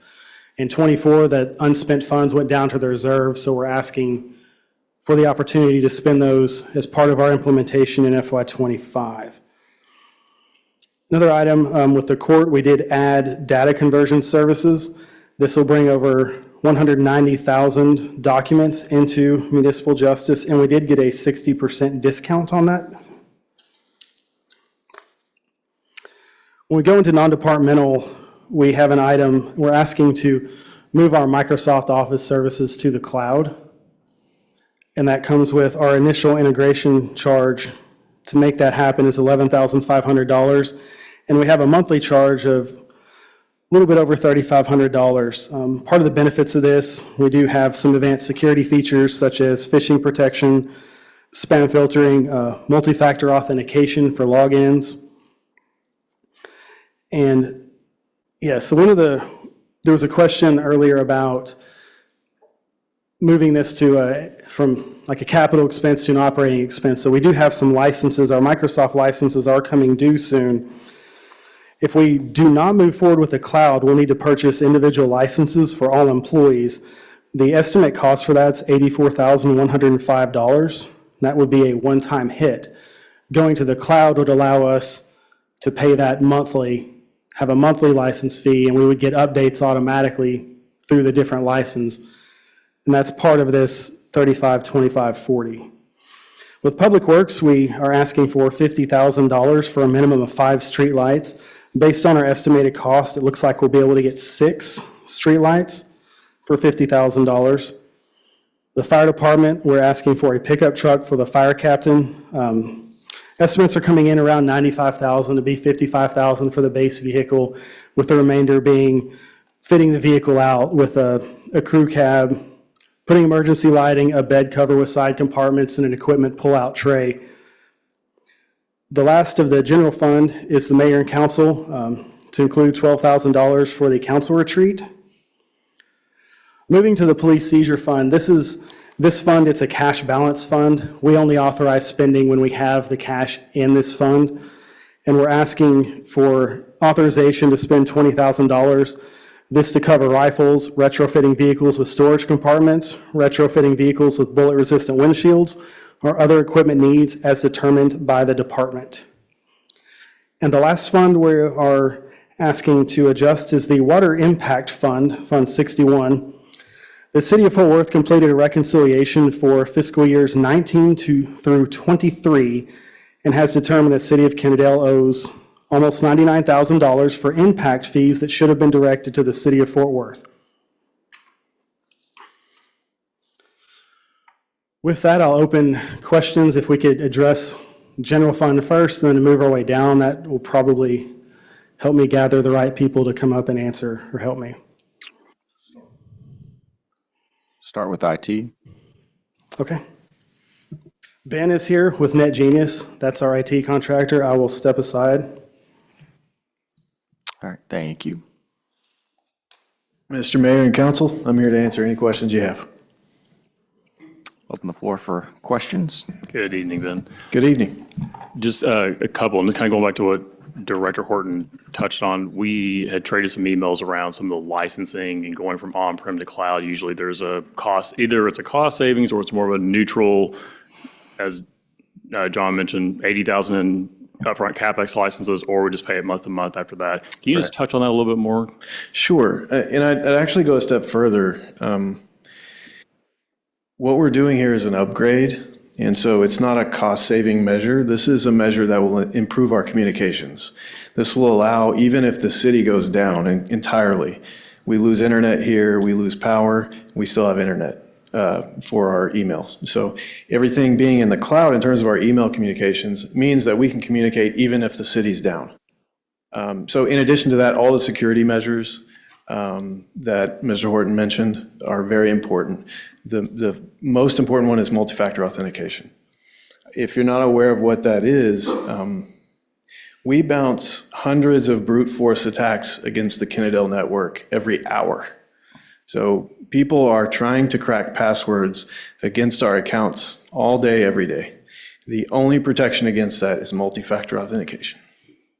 So currently, we're doing things like locking accounts and things like that, because if we have 3 attempts at cracking a password, we have no choice but to lock it down because it will get cracked eventually, right? So this is causing employees here some trouble because their accounts get locked, they have to call us, and in addition, it's obviously we're doing the work of unlocking accounts and things. So it's just a little cumbersome right now. A migration to the cloud will fix all of these things. Right, and I think actually that may have happened to the city secretary in the last EDC meeting. You couldn't log in while we were, anyway. On that, can you just touch on the $11,500, the migration cost? Sure. It was a single line item. I just wanted to kind of get maybe a little more clarity around what that included. Sure, and perhaps we should have been a little more verbose about that, and I'd happy to, present a new proposal with that broken down if you like. Okay. But to answer your question, the scope of work, basically what we're doing, we're creating all the accounts for all the users. We'll sit with every user and set up their multi-factor authentication, get them logged into their email. We'll install Office onto their machines because this is going to be a new version of Office. But the big portion of it is migrating all the data that exists now on our servers here locally, our email exchange servers, into our cloud environment. And that requires some software that we have to purchase, and it requires a lot of work because it's not like you click it and everything just moves over. We have to verify accounts and go through all this process. So that $11,500 pays for my staff to do all that work in addition to buying the software we need to make the migration happen from one entity to another. Okay, I think my last question for you is, will we be retiring any physical servers or any 2026 license cost renewals that are going to come up as a result of this? We've seen the server room that the chief is responsible for, the police department is responsible for. Will any of that equipment be sunsetted after this is done, or is that a future project? Yes, sir, that's a good question. First, I should tell everyone here, about 80% of the equipment that's in that room is not working, it's off. A lot of it is just, it's recyclable junk, basically. It's old equipment that's just been sitting in the rack that's not in use. We're talking about old radio, old technology. The majority of our systems are running on a few servers that are over there in PD. Now, when I say a few servers, I mean a few physical servers. We have 10 or more servers running on each physical server. These are virtual machines that all run on the same equipment, right? And so we've basically gotten rid of many servers already. We've gotten it all down into just a few physical servers that we have to manage. So that reduces the power load and everything else on the city. But to answer your question, I hope so. I hope we can eliminate some servers. The thing is, there's legacy data we have to be cognizant of. The police department and fire department have run calls, they have report information and other data that they need to retain. So we can't just take the server and get rid of it. But we can thoughtfully go through that process of figuring out what data we need to keep, what data we can get rid of, and in effect, what equipment we can get rid of at the same time. And that is our intent. That is our intent here. Other questions? Thank you, Mr. Mayor. I'll take this time. Just to clarify a couple of things, and we're going to nerd out with you, David and I. So I know Microsoft has a lot of programs, like they have a 501(c) program for Exchange email, Sure. things like that. Do they have something like that for government? They have government licensing, yes. Okay. Most of it is the same price, but it just kind of depends on what license you're getting. We opted for Business Premium, and the reason is because with that we get Intune, which is mobile device management software, which will allow us to manage cell phones for the city. We don't have that software currently, and the alternative is to buy Jamf, which is a separate piece of software, and it's very expensive. There are a lot of other things within the Business Premium that we're going to be able to use, MFA and some of the other things I've mentioned. In addition to that, you get a bigger mailbox. So most of the users in this city have a well, I didn't say most, many of the users in this city have a mailbox that exceeds 50 megabytes and, or 50 gigabytes, sorry. And so if we were to go with a lesser licensing, we would have to eliminate half of their email or whatever, and we don't want to do that. So we're bringing everybody over into the license that we think fits best, essentially. And which one is that license? I'm sorry. Business Is it the Premium. full-blown links and everything that comes with that nobody ever uses? Links? Yeah, on the Office. I'm sorry, on the, switching over to the new licensing. What comes with that? Which one is that? You said it was new software, new Office suite you're going to have to install on everybody's computer. Correct. Yeah, which one were you talking about? Business Premium. Okay. 2024. Yeah, I got you. And then, If you're asking what apps, I'm sorry, I'm trying to figure out. I just wanted to see which Business Premium was the answer. Yes, sir. Yes, sir. That tells me what I was looking for. And then I'm assuming this is Azure. We're going to use Microsoft Cloud Services with this. I'm sorry, one more time? Which cloud service are we using? Azure? Oh, Azure, no. We're not migrating Active Directory. We're only migrating Exchange. Okay. So we will still be a server system here in the city, is what you're saying? You will still be Not a relying. managed network? You will still be relying on Active Directory here locally, as well as file shares. What we're moving right now in this stage is Exchange, which is email. Yeah. And then how long do you think that'll take? To do the migration? Yeah. I know it's a lot of info. Yeah, we'll have to plan it out as a project because like anything else, we can't just, cut everybody off and say we'll get around to it. So we have to kind of plan it out and we'll do it by department or something to that effect. I don't see it taking more than a couple of months to do. And that's it shouldn't take us that long. However, when we get started is another question. I'm thinking it's probably going to be somewhere around June. Okay. And then the server that we're leaving behind in the server room, in the roof area, how old is that machine? Or is that up to date? Have we updated that in the last 5 years, 10 years? Right. So the Exchange server that Microsoft Exchange is running on right now, we purchased, I believe, in 2021 during the CARES Act. Okay, yeah. We were able to collect some CARES Act money and finance the server purchases then. I think that was 2021. And the licensing on that server would also have to be purchased. So the cost to maintain what we're doing now, basically you would take the cost of a new server, the cost of the server license, the Exchange license for that server, the cost for all the Office applications for all the users. And I think that's it. But you take all those things and add them up, and that's your, the difference between a capital expense and an operating expense. Basically, you either buy the server, buy the licenses and all that come with it, and then you ride it out for 4 or 5 years, or you migrate to 365 and pay the monthly subscription fee. And then my last question, if staff or one of us has issues with the two-factor, because that's been an issue this past year, NetGenius is going to take care of this for us? Absolutely. We've done so many of these migrations, and you'll find that it's actually beneficial. I mean, the workflows and everything will actually be better. All the passwords are synced together. It's a much better environment to work within. All right. Thank you. Thank you, Mr. Mayor. Anything else? So this may be a very simplistic way of summing up why we're looking at this expense, but this is basically an upgrade to the upgrade council approved previously because of unanticipated delays. Yes, no? Okay, so explain, sorry. please. It's two different things. Okay, This is just talking about this is about it. just for the cloud. Okay. And this is one piece of it. This isn't, so I think there may be a misconception that we're taking everything that is here technically and migrating it up into the cloud, and that is not what we're doing. Okay. To do that would require huge infrastructure upgrades because everyone sitting at a desk here in the city would be reliant on the internet circuit here to reach out and grab a file from a server if we do that, right? And to do that, we would want to have triple backups on our internet circuit and a lot of other things that would, ensure that we would have access to our files when needed. This is just email. We are only migrating. Right now, email operates on a server that sits at PD. So when you send an email, it has to go through that server. If that server is down or it's getting updates or the power is out at the PD, your email does not go out.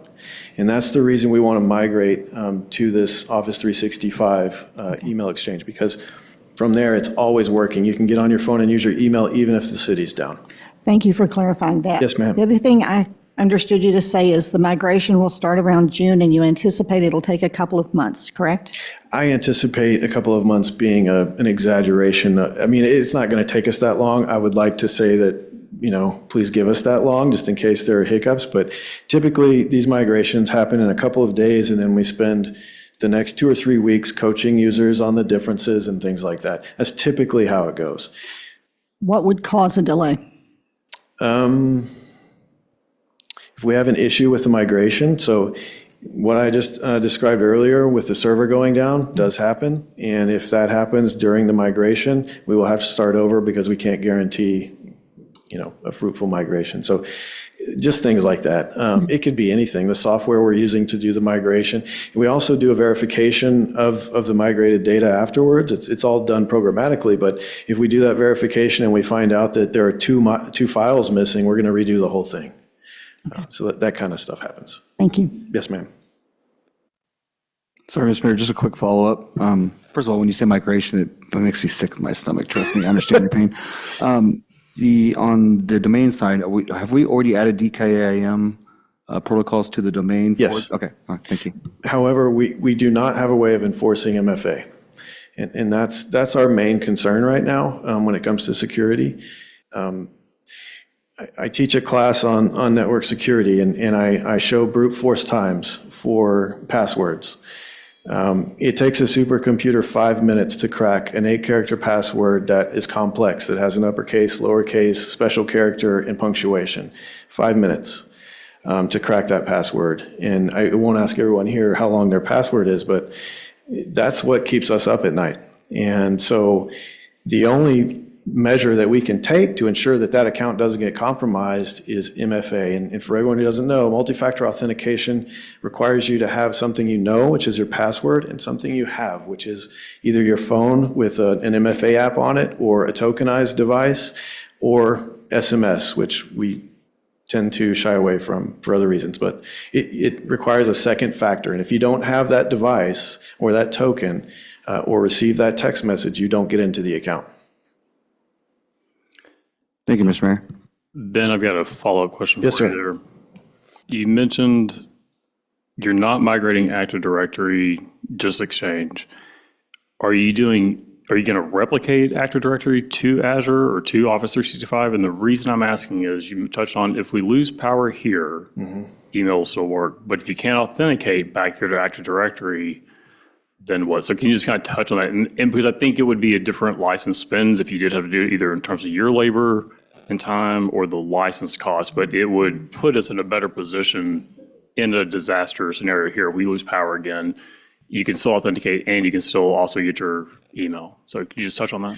I will. May I also say something else that I haven't said before? We are also combining, right now, Kennedale has 3 different domains. And that means there are 3 different Active Directory servers for users to authenticate against. It's 3 different servers to manage. It's all of that. So as a part of this project, we're not charging for it or anything, but we're combining those 3 domains into one. And that does a lot of things for us, but the main thing it does is it gives us one screen to look at whenever we're doing anything. If someone leaves the city, we need to kill their accounts, whatever, like there's no room for confusion that way. So there's that. Now, to answer your question, yes, I mean, I think one day we should move everything up to Azure. It's just not in the cards right now, as I understand it. But for the time being, we will use Active Directory to authenticate against for all the users in the city. We're going to do that against 1 domain instead of 3 moving forward. And then at a later date, it would be great to migrate everything up to Azure and to use that as our authentication, our IDP. But for the time being, you can, even if our AD server is down here, you will be able to log into Exchange or to your online accounts. Are you replicating AD?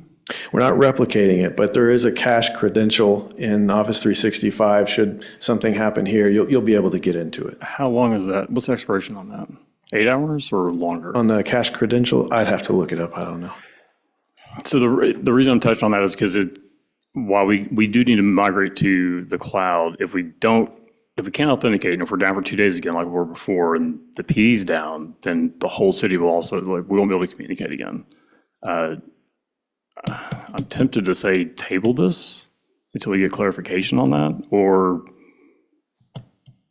can you confirm that at a later time? I know you can, I'm worried that if it's a different spend, then John has to come back and ask for more money. Sure. That makes sense. I don't know that making the move to Azure right now is. I'm not making a move, just kind of, you can replicate AD into a read-only state into Azure or Office 365. Is that what you're doing as part of this project? I don't know. I'd have to go back and look at our project notes and talk to the project director on this to see exactly what we're doing there, and I can find out for you if you like. But it's my understanding that, I mean, the reason we're doing this is so that you have access to email if the city goes down. So I don't think we would have allowed for a situation where you can't log into Exchange if the city is down, but I will verify that and make sure for you. So if it turns out that wasn't in the scope of work, so we always had that single line item, would your firm be willing to absorb that expense? To put us in a better position to be able to withstand a power outage here again? Absolutely, absolutely. And the majority of work that we do here, we don't charge for in excess of our monthly fee. Our arrangement with the city is basically we take care of everything, and this is what you pay us every month. This is different because it's a big project, it's a big lift, and I have to take the majority of my staff to do it. So we do charge for things like this, like data migrations. But no, for the most part, any other work that we do for you is included. Anything else? Yes, sir. So Darrell, to kind of reiterate, I think Councilwoman Kovacs' question, this additional 120, 130, that was unforeseen back in last year when we budgeted this. Is that correct? Yeah, if we're talking about the software, not the migration, the software itself, it was budgeted. It was budgeted in '24. The money is still there in that concept. We're just wanting to make sure we put it into the '25 budget itself, because that part is the only thing that didn't move forward. That's the only thing we're wanting to do, is make sure that transition is there and not where we intended it for '24. Part of it did not make it into '24, it went to '25, but the money's still there. It was out of that 160. Basically, you're saying it'll be a funding rollover. That's it. Other questions, items of discussion?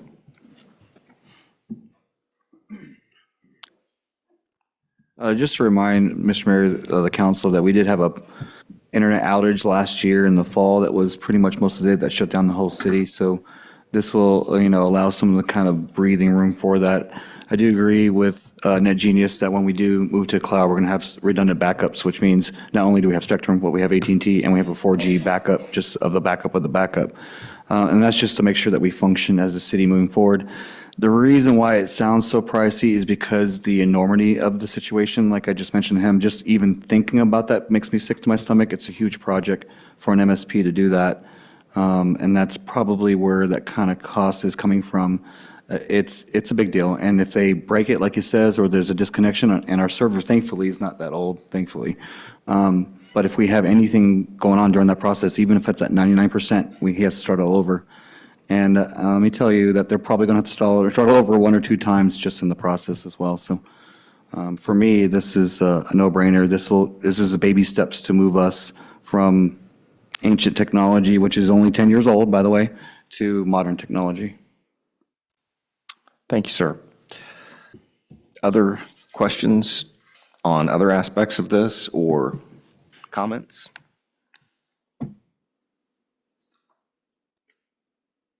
No? Other aspects of the IT part? For the IT Software. or any other Okay. questions? I guess IT is good. Thank you, sir.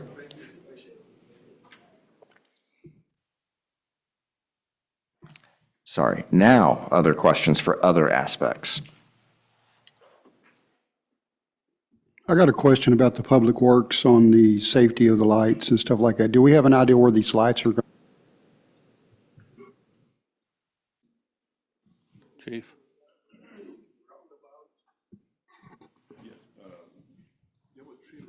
Sorry. So we're actually doing a citywide study currently, but I think the preliminary locations include the roundabouts. I think there was a location on Pennsylvania, and that's all I can recall at this point. But I do have a list that I did send to Public Works to get us started if we do approve that project. But we're still looking throughout the city and literally doing a citywide assessment to see where we might need some additional lighting. The other location's Eden Road. I mean, are we looking at the scorpion lights, or are we looking at a pole light, or what type of light are we looking at? Because to me, it's like $10,000 a light. It's a solar light. It is a solar light that's got a 10-year warranty for that.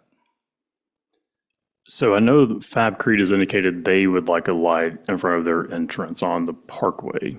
Is that one of the locations identified? It's not on the Parkway. We don't have control of the Parkway. The state does, TxDOT.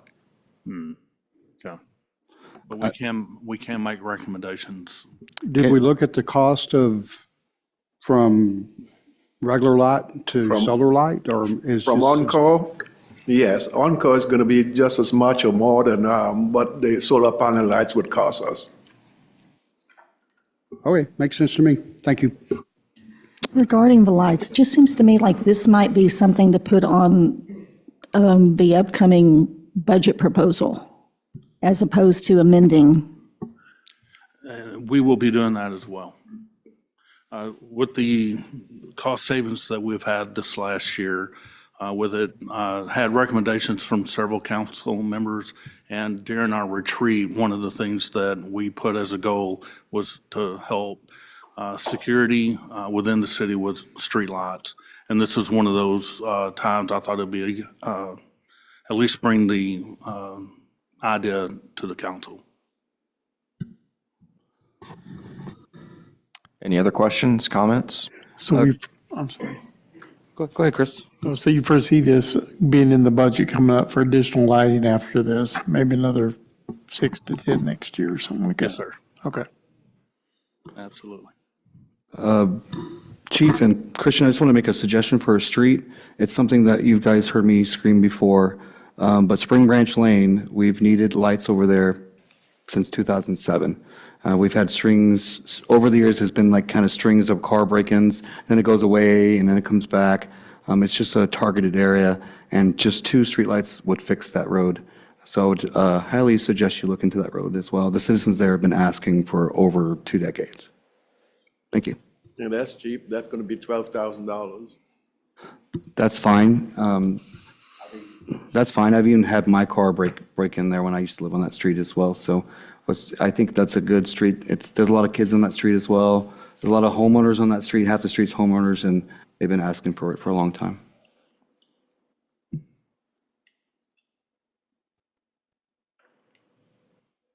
Anything else?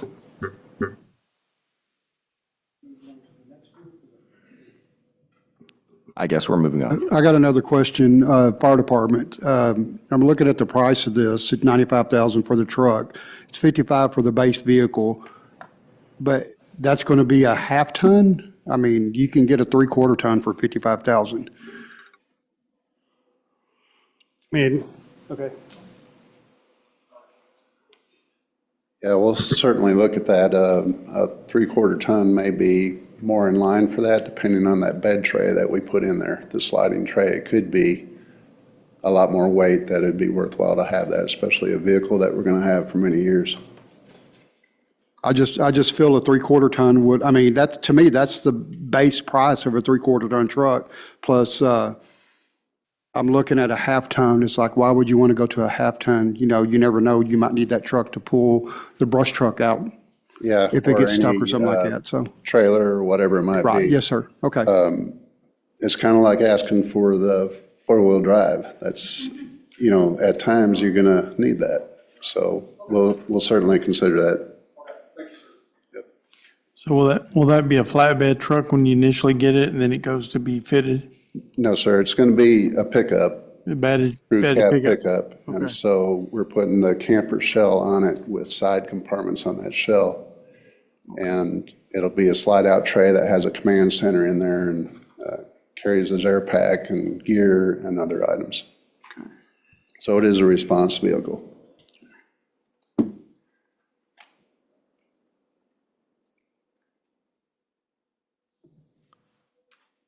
Any other questions, items of discussion on this or any other topic? Sorry. Water impact fees to the city of Fort Worth. Shouldn't this be something that they should be billing us yearly, not from 19 to 23? And, I mean, I don't know why we should be sharing our impact fees with Fort Worth. How did they determine this? I'll give it a shot. So for the city of Fort Worth, obviously, we have a water contract with them. So they implement every 3 years impact fees. So in 22, when I came on, we went through the same process with Fort Worth, and we had an adjustment then, but it was at minimum. As Fort Worth has got a new water department director, change in their leadership, they went back and revisited the contract and looked at the verbiage, which indicated would not allow for groundwater to be calculated into the impact fees. That's where this sum of money is coming from. So the water that we have generated ourselves from our wells, that water was not counted. We were unable to use that. The prior years, we did. Fort Worth didn't catch that, neither did we. This go around, Fort Worth caught that and has not allowed us to use our groundwater during that calculation. So over the last 3 years is where this funding is coming from. So if we don't pay it, then we would get out of the contract with Fort Worth? I had to say it, I mean. We'll be out of it, all right. So I guess there's no chance we can renegotiate the fee? We've been. Kind of steep. We were able to get a little over 25,000 off of it. We've been probably in discussion probably 4 to 6 months. Can I ask the city attorney a question regarding this? Yes. Is there any guidelines around timely filing? Sending a bill 3 years later feels like some of that's on them. All depends on what the contract says. I mean, you can build that in, that you can come back and have a re-up and reanalyze it, or the contract can say you have to do it every year, and if you miss it, you miss it. And have we done that? Looked at it to kind of see if can they only come after us for the last year, for example, not the prior 2 years before that? And that's what we have tried. So, and like I said, in 22, we went back and done the same thing. So that's how we was able to get roughly 25,000 taken off.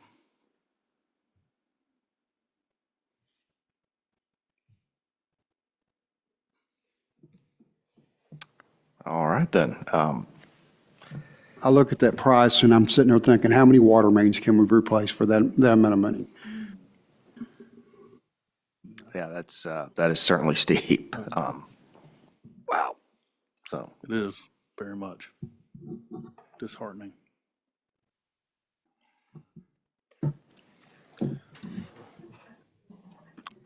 go ahead. Well, back to you, Mr. Carter and Mr. Atkins, sorry. So you haven't reviewed the contract with that regarding that to see Councilman Glover's. No, sir, I'm not. Is there a way we can have him do that and revisit this and pull this off this? I mean, I'm supporting everything else, it sounds like, but with this one part. Absolutely. Is there a way to wait 30 days to approve that, to pay that so that? Absolutely. We can bring it back Can- next month. Just that Absolutely. part of it? Hmm? Okay. It's just a thought. You can do that, or another option that you have is you can approve it subject to legal review. And if I'm able to pull a rabbit out of the hat or something, then I'll share that with the city manager. And if not, then you would already have authorized the budget amendment. You wouldn't have to come back and revisit the issue.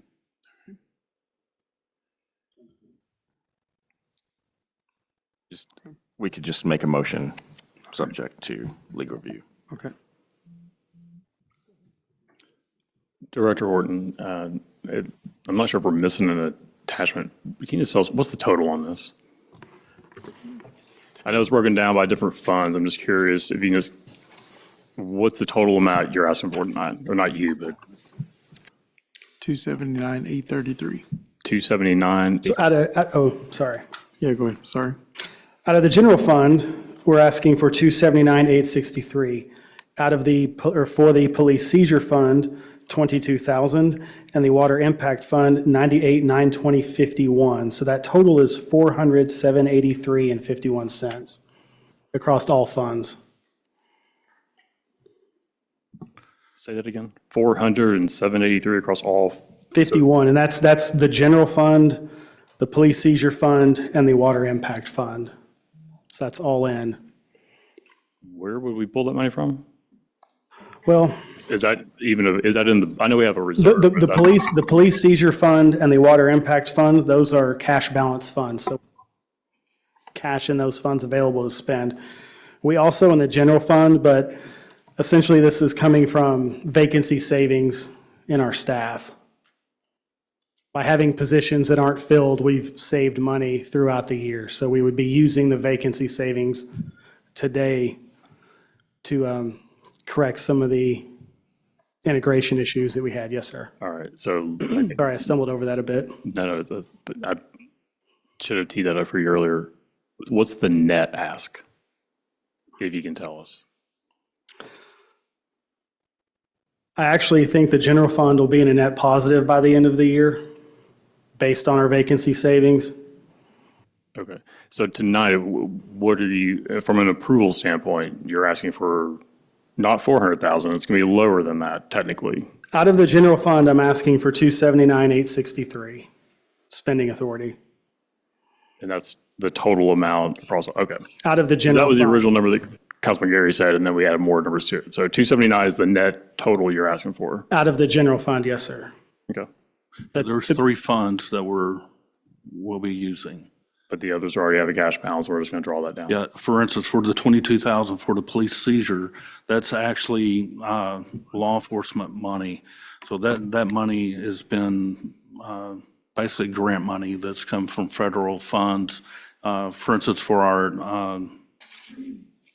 our task force that we have from seizures, that's where that money's coming from. That money has to be used by police, by law enforcement. This is just an approval process of going through that by our own policy itself. But the other two is water fund and the general fund. Water impact. I just want to make sure we're saying water impact and not Water water impact. for clarity. Sorry.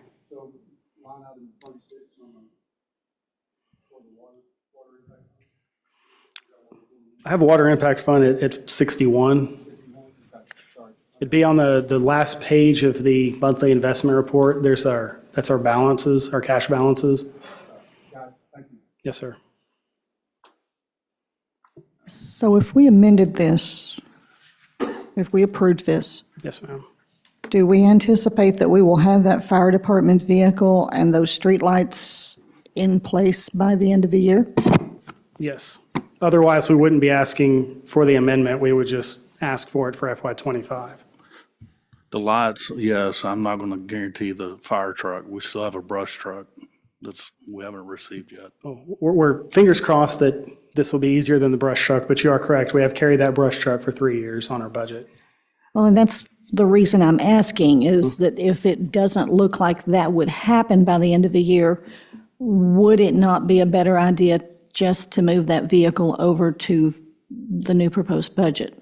And it's possible that may happen, but if we don't order it, we would never get to that. It'd be just like we're talking about the software program. I think what it would take probably around 3 months to order that truck and stuff like that, because I'm pretty sure it's going to be red. So that'll be a special color depending on what type of truck that we're going with and stuff like that. So, I mean, obviously they need it because I think they used a reserve or retired police vehicle that's really needs to be retired. But, I mean, so, yeah, I mean, I'm good with it. And this is something we talked about last budget, or this current budget as well. And some of the savings that we're talking about is from the salaries for the captain's position. So we anticipated to bring this even last year when we was talking about the budget. But last year, when we did this captain position, that was one of the questions that I brought up. What was he going to drive? Yeah, absolutely. And so here we are 6 months later going, oh, we need to get a truck. No, it was anticipated to bring this to you, just like we discussed back in August.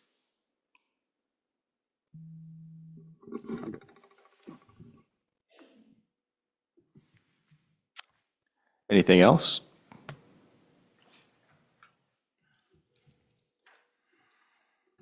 Then I will entertain a motion.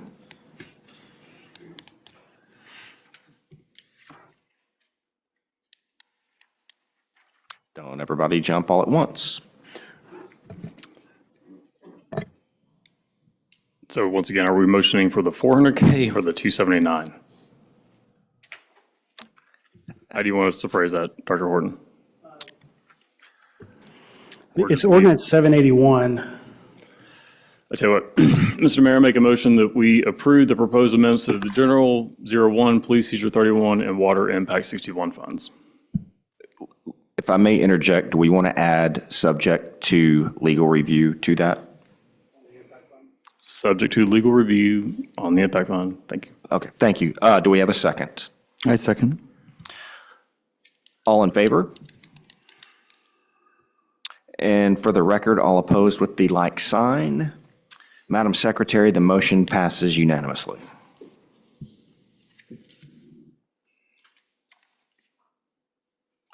All right, so now, I was just waiting to see if we're moving to our to item 1. let's plan to move to item 1. Okay. Okay, yeah. So at this point, we're going to move back to item 1, discuss and take action on the approval of the independent auditor's annual comprehensive financial report for the fiscal year ended September 30th, 2024 by Forvis Mazars LLP. And Dan is here to have a presentation with Forvis Mazars. Okay.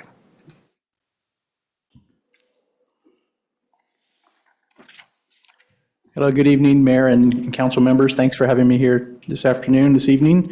Appreciate the opportunity to share the results of the audit. So my name is Dan Barone. I'm the audit partner on the engagement. And, first I want to thank the city manager and John and their team for their cooperation and working with us. It's definitely, you go through the year and you have your books on a budget basis, and to do a year-end reporting is a lot, and getting to your annual comprehensive financial report is every bit comprehensive. So I do want to thank them and their cooperation in working with us. So.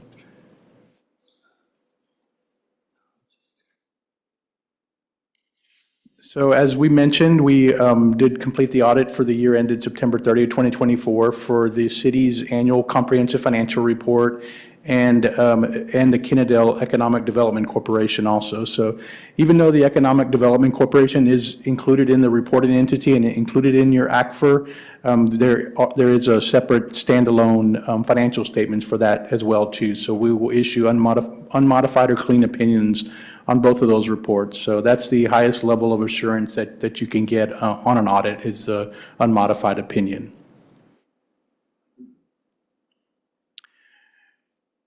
The city's significant accounting policies, they're described in Note 1 to the Annual Comprehensive Financial Report, and those are in accordance with generally accepted accounting principles, and those are in line and reasonable and appropriate for the city. We didn't notice any unusual policies or methods, and there was no alternate accounting policies or treatments to disclose or to report.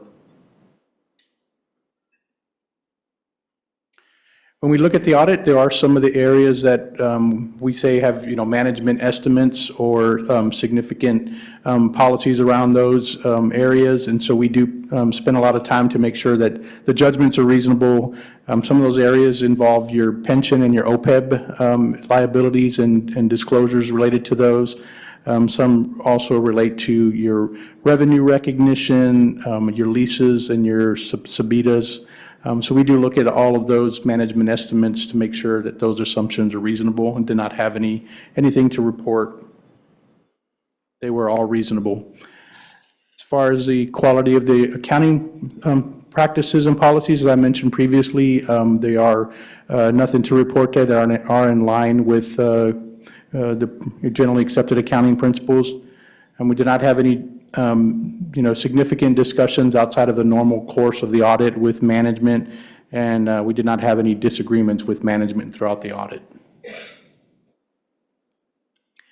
We did have a few audit adjustments. Some of those were, we normally go through the year-end reporting with management and propose certain adjustments at year-end that we're outsourced to work with your management team to make sure that those financial statements are in accordance with generally accepted accounting principles for your year-end reporting. So we did have a few of those entries and a few other entries as well too. None of them were significant, and as I mentioned, a lot of them were just outsourced to us in our year-end reporting. A lot of these entries are just put on there one time on your books just to come up to the annual comprehensive financial reports. We did not have any material weaknesses identified during the audit as well too. A good thing, last year the city did receive the Government Finance Officers Association Achievement for reporting excellence in financial reporting. And so this is a certificate that is a high honor to receive. And we do believe that the city will obtain this again this year. They'll have to resubmit, or not resubmit, they'll submit this year's ACFR again for that certificate. And we believe that the ACFR is in accordance with generally accepted accounting principles and GFOA's requirements. So we anticipate them getting it again for 2024.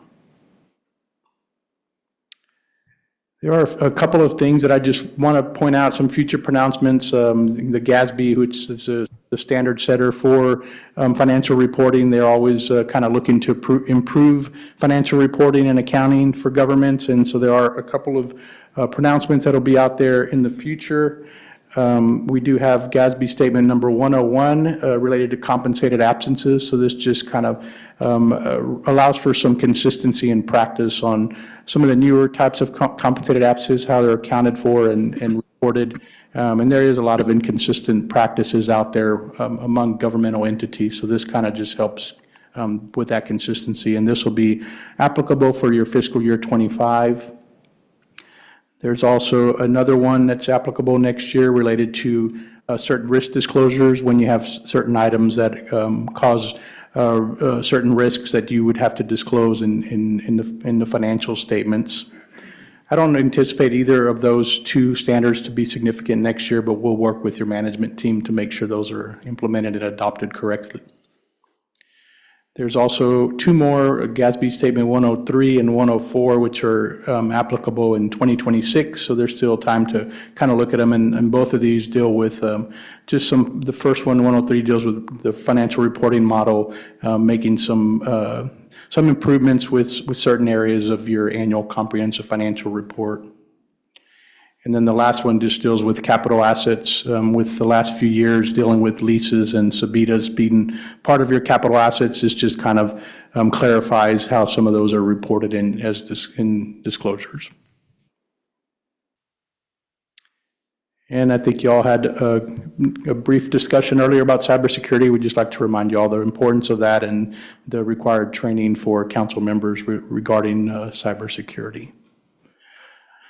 And that's all we have here to answer any questions you may have. But all in all, I think the financial statement audit went smoothly. And as I mentioned, I do want to thank the management team for working with us and cooperating with us.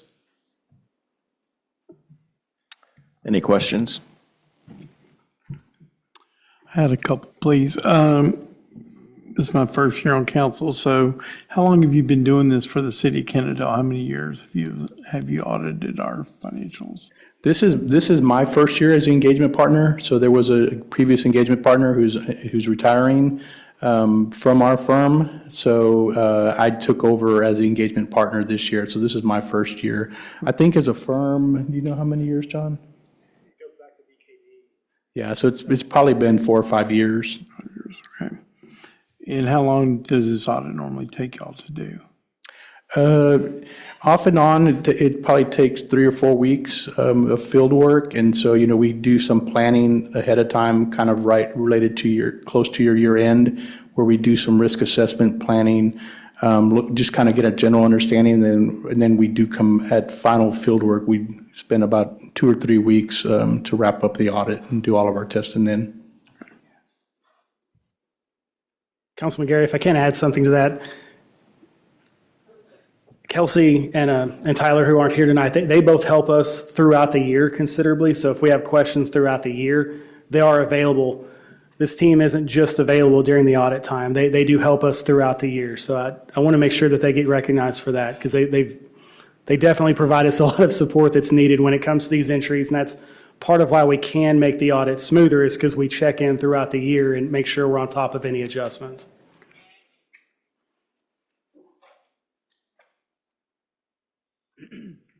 Other questions?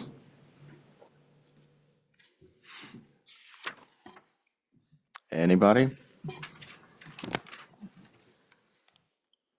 All right, thank you. Great, thank you. So if there are no further questions, discussion items, I will entertain a motion.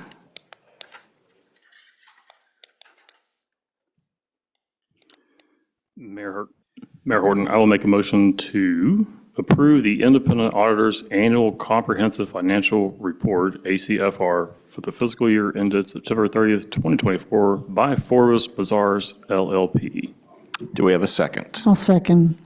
All right, then all in favor? And for the record, all opposed with a like sign. And Madam Secretary, the motion passes unanimously.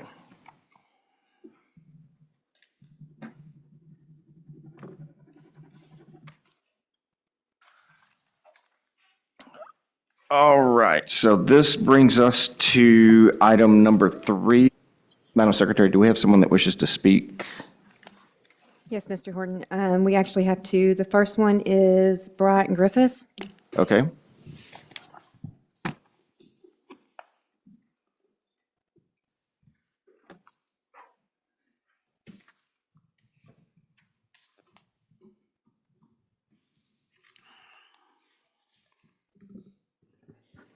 When you're ready.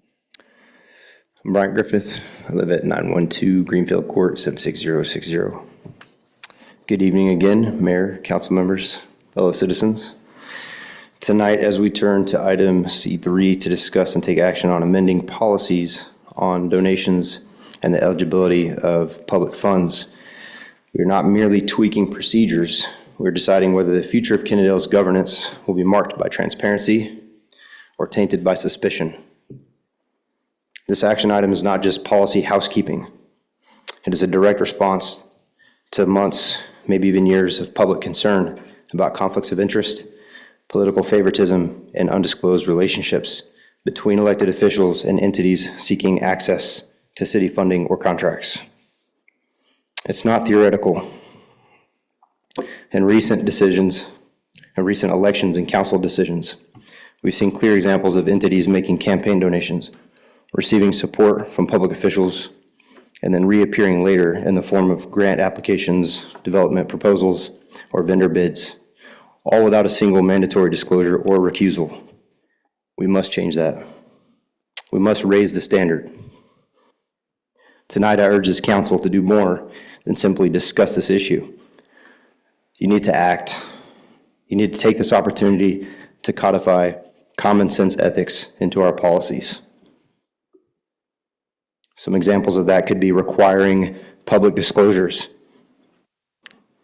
maybe with receipts of campaign contributions, political consulting relationships, or gifts from any person or organization applying for public funds seeking to do business with the city or participating in grant or donation programs.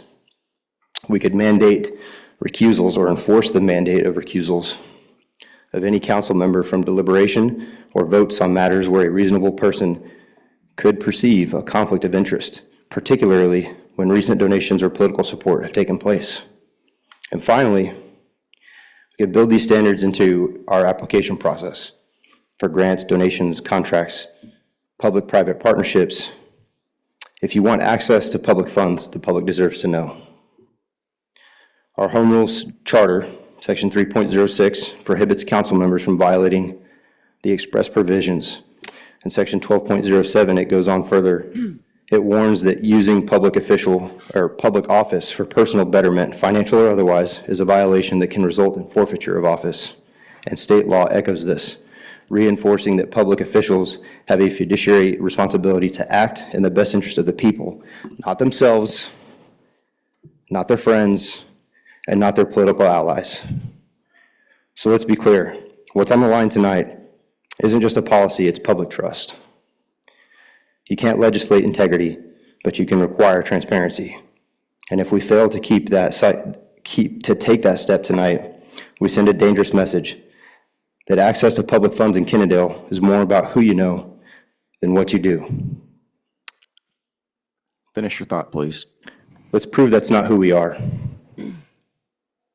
Do the work you were elected to. Amend the policy, establish a policy with clear standards for disclosure and recusal, because political or public dollars deserve public trust, and that starts with you. Thank you. Thank you, sir. Next. James Connor.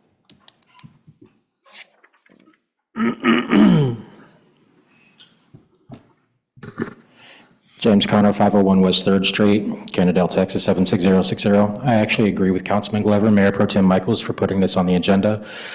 On the action to amend policies to donations and eligibility of public funds, I feel that it would be in Kennedale's best interest to amend this policy based on the current political climate. Donations from organizations or special interest, while they are allowed, can be a detriment to our community. If for any reason a political candidate gets elected using funds from special interest or organizations, that special interest or organization could possibly ask for a political favor in passing any number of policies or procedures, including but not limited to contracts with the city, which include ILAs, subsidies, or preferred construction contracts. Other cities within the Dallas-Fort Worth area have also passed something like this to prevent corruption within local government. I do not feel that it violates the First Amendment, which I've seen in a social media post, which is the freedom of speech, as those organizations and special interests can still donate to a political candidate. I also feel that it does not violate the 14th Amendment, again, which was in a social media post, which was ratified following the Civil War, which addresses citizenship rights and equal protections under the law. The 14th Amendment has a provision in it known as due process clause, that this clause that declares that no state shall deprive any person of life or liberty or property without due process of law. It also goes on to state procedural due process requires fair procedures when the government takes action against an individual. Substantial due process protects fundamental rights not explicitly listed in the Constitution. The due process clause of the 14th Amendment also has been used to incorporate many rights guaranteed under the Bill of Rights. I don't see how that would relate to this policy. This policy is about ethics and accountability of our local elected officials, that they will not use their influence to grant their donors special privileges. Upon reading this, I see that it only goes towards contracts, grants, subsidies, and any other forms of financial assistance from the governmental body and 380 agreements. It would be advantageous of the petitioner, Mr. Glover, to add interlocal agreements to this list as well.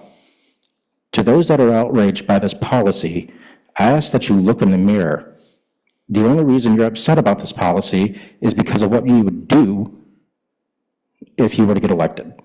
Our citizens deserve a non-biased city council who is not paid for by special interests or organizations, people who are of higher ethical acumen and hold themselves accountable for the actions they take. Thank you. Thank you. Anybody else? I have no others. All right, so that moves us to item 3, discuss and take action to amend policies on donations of eligibility of public funds. Mr. Glover, I believe you mentioned something in the effect of after the Southwest Ambulance making in-kind contributions to political candidates to take a look at this 380 agreement. Councilman Michaels, I think you seconded it. The floor is yours. Thank you, Mayor Horton, and thank you all for coming out tonight. I asked for this item to be placed on the agenda to ensure transparency with our taxpayer dollars. I am not insinuating that any laws have been broken. As long as all campaign finance laws and reporting requirements are met, then a campaign donation is completely legal.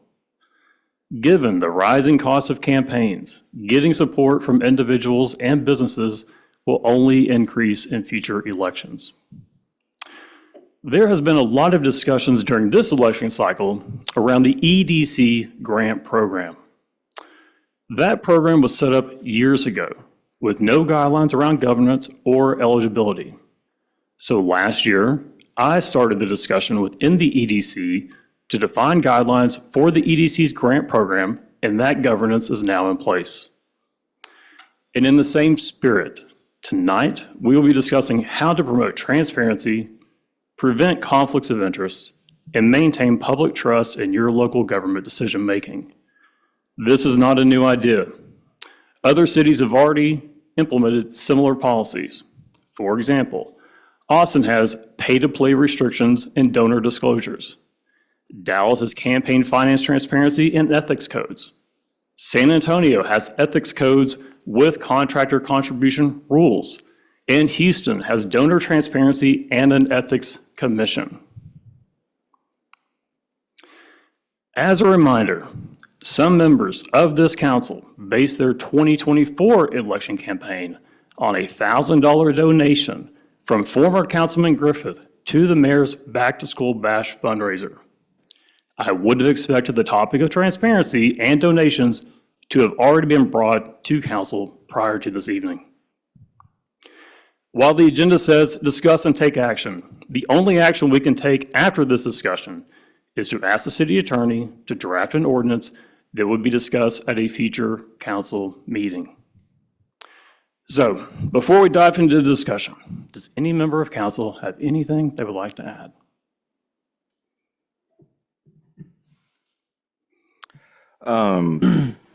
So I guess, just to clarify here, several things.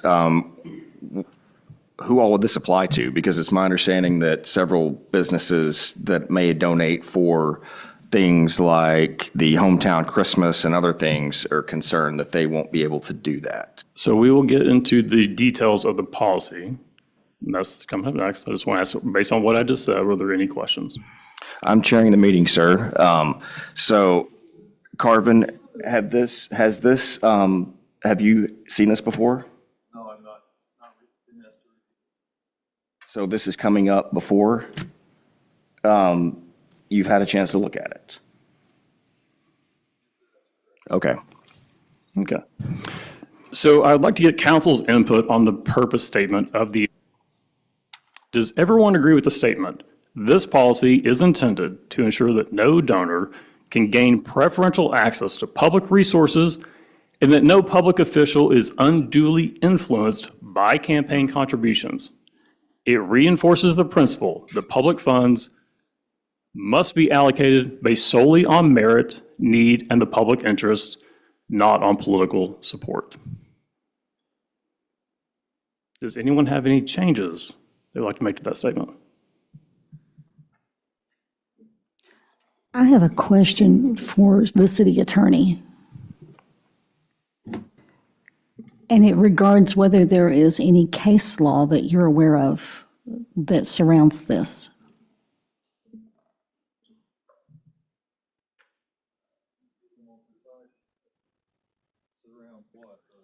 Specific sentence or The policy as a The whole? policy as a whole and any of these specific components. Oh, yes, there's a whole body of law out there on conflicts of interest. There's the Chapter 171 of the Government Code, and there's, of course, the Ethics Commission for the state of Texas renders hundreds of opinions on these kinds of issues.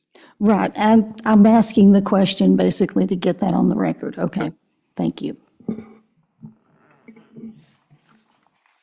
Does anybody have any other questions? So I don't know if this is what you're asking here, Mr. Glover, but are you relating your request just to deal with people that currently have a 3 agreement or come to the city in the future for any type of tax abatement, tax help, and they commit jobs or tax revenue or a certain amount of return to the city? Are we talking about EDC? We're talking about voluntary and voluntary, not investment, voluntary funds, whether it's Christmas, Park in the Park, whatever it is. So I think I can. Is it broad to that spectrum, or is So- it just tax help? Right now, we're still just making sure, I want to make sure that the council is aligned on the purpose statement. We will get into the policy next, but just as a council, does anyone have feedback or changes they want to make to the purpose statement of the agenda? I'll read it again. This policy is intended to ensure that no donor can gain preferential access to public resources and that no public official is unduly influenced by campaign contributions. It reinforces the principle that public funds must be allocated based solely on merit, need, and the public interest, not on political support. Can I get some confirmation that we're all aligned with that statement? Yes? Do we have reason to believe that this is even, I don't want to say this is even necessary because it's obviously something very serious, but do we have reason to believe that there have been public funds allocated based on anything other than merit, need, and the public interest? Do we have any reason to believe that this has happened in the past? Do we have any reason to believe that this is going to happen in the future? So I'll go back to my opening comment. I said there was no insinuation that any law's been broken. This is merely trying to make sure that this council applies transparency to all of its dealings. Is there anybody on this council, that has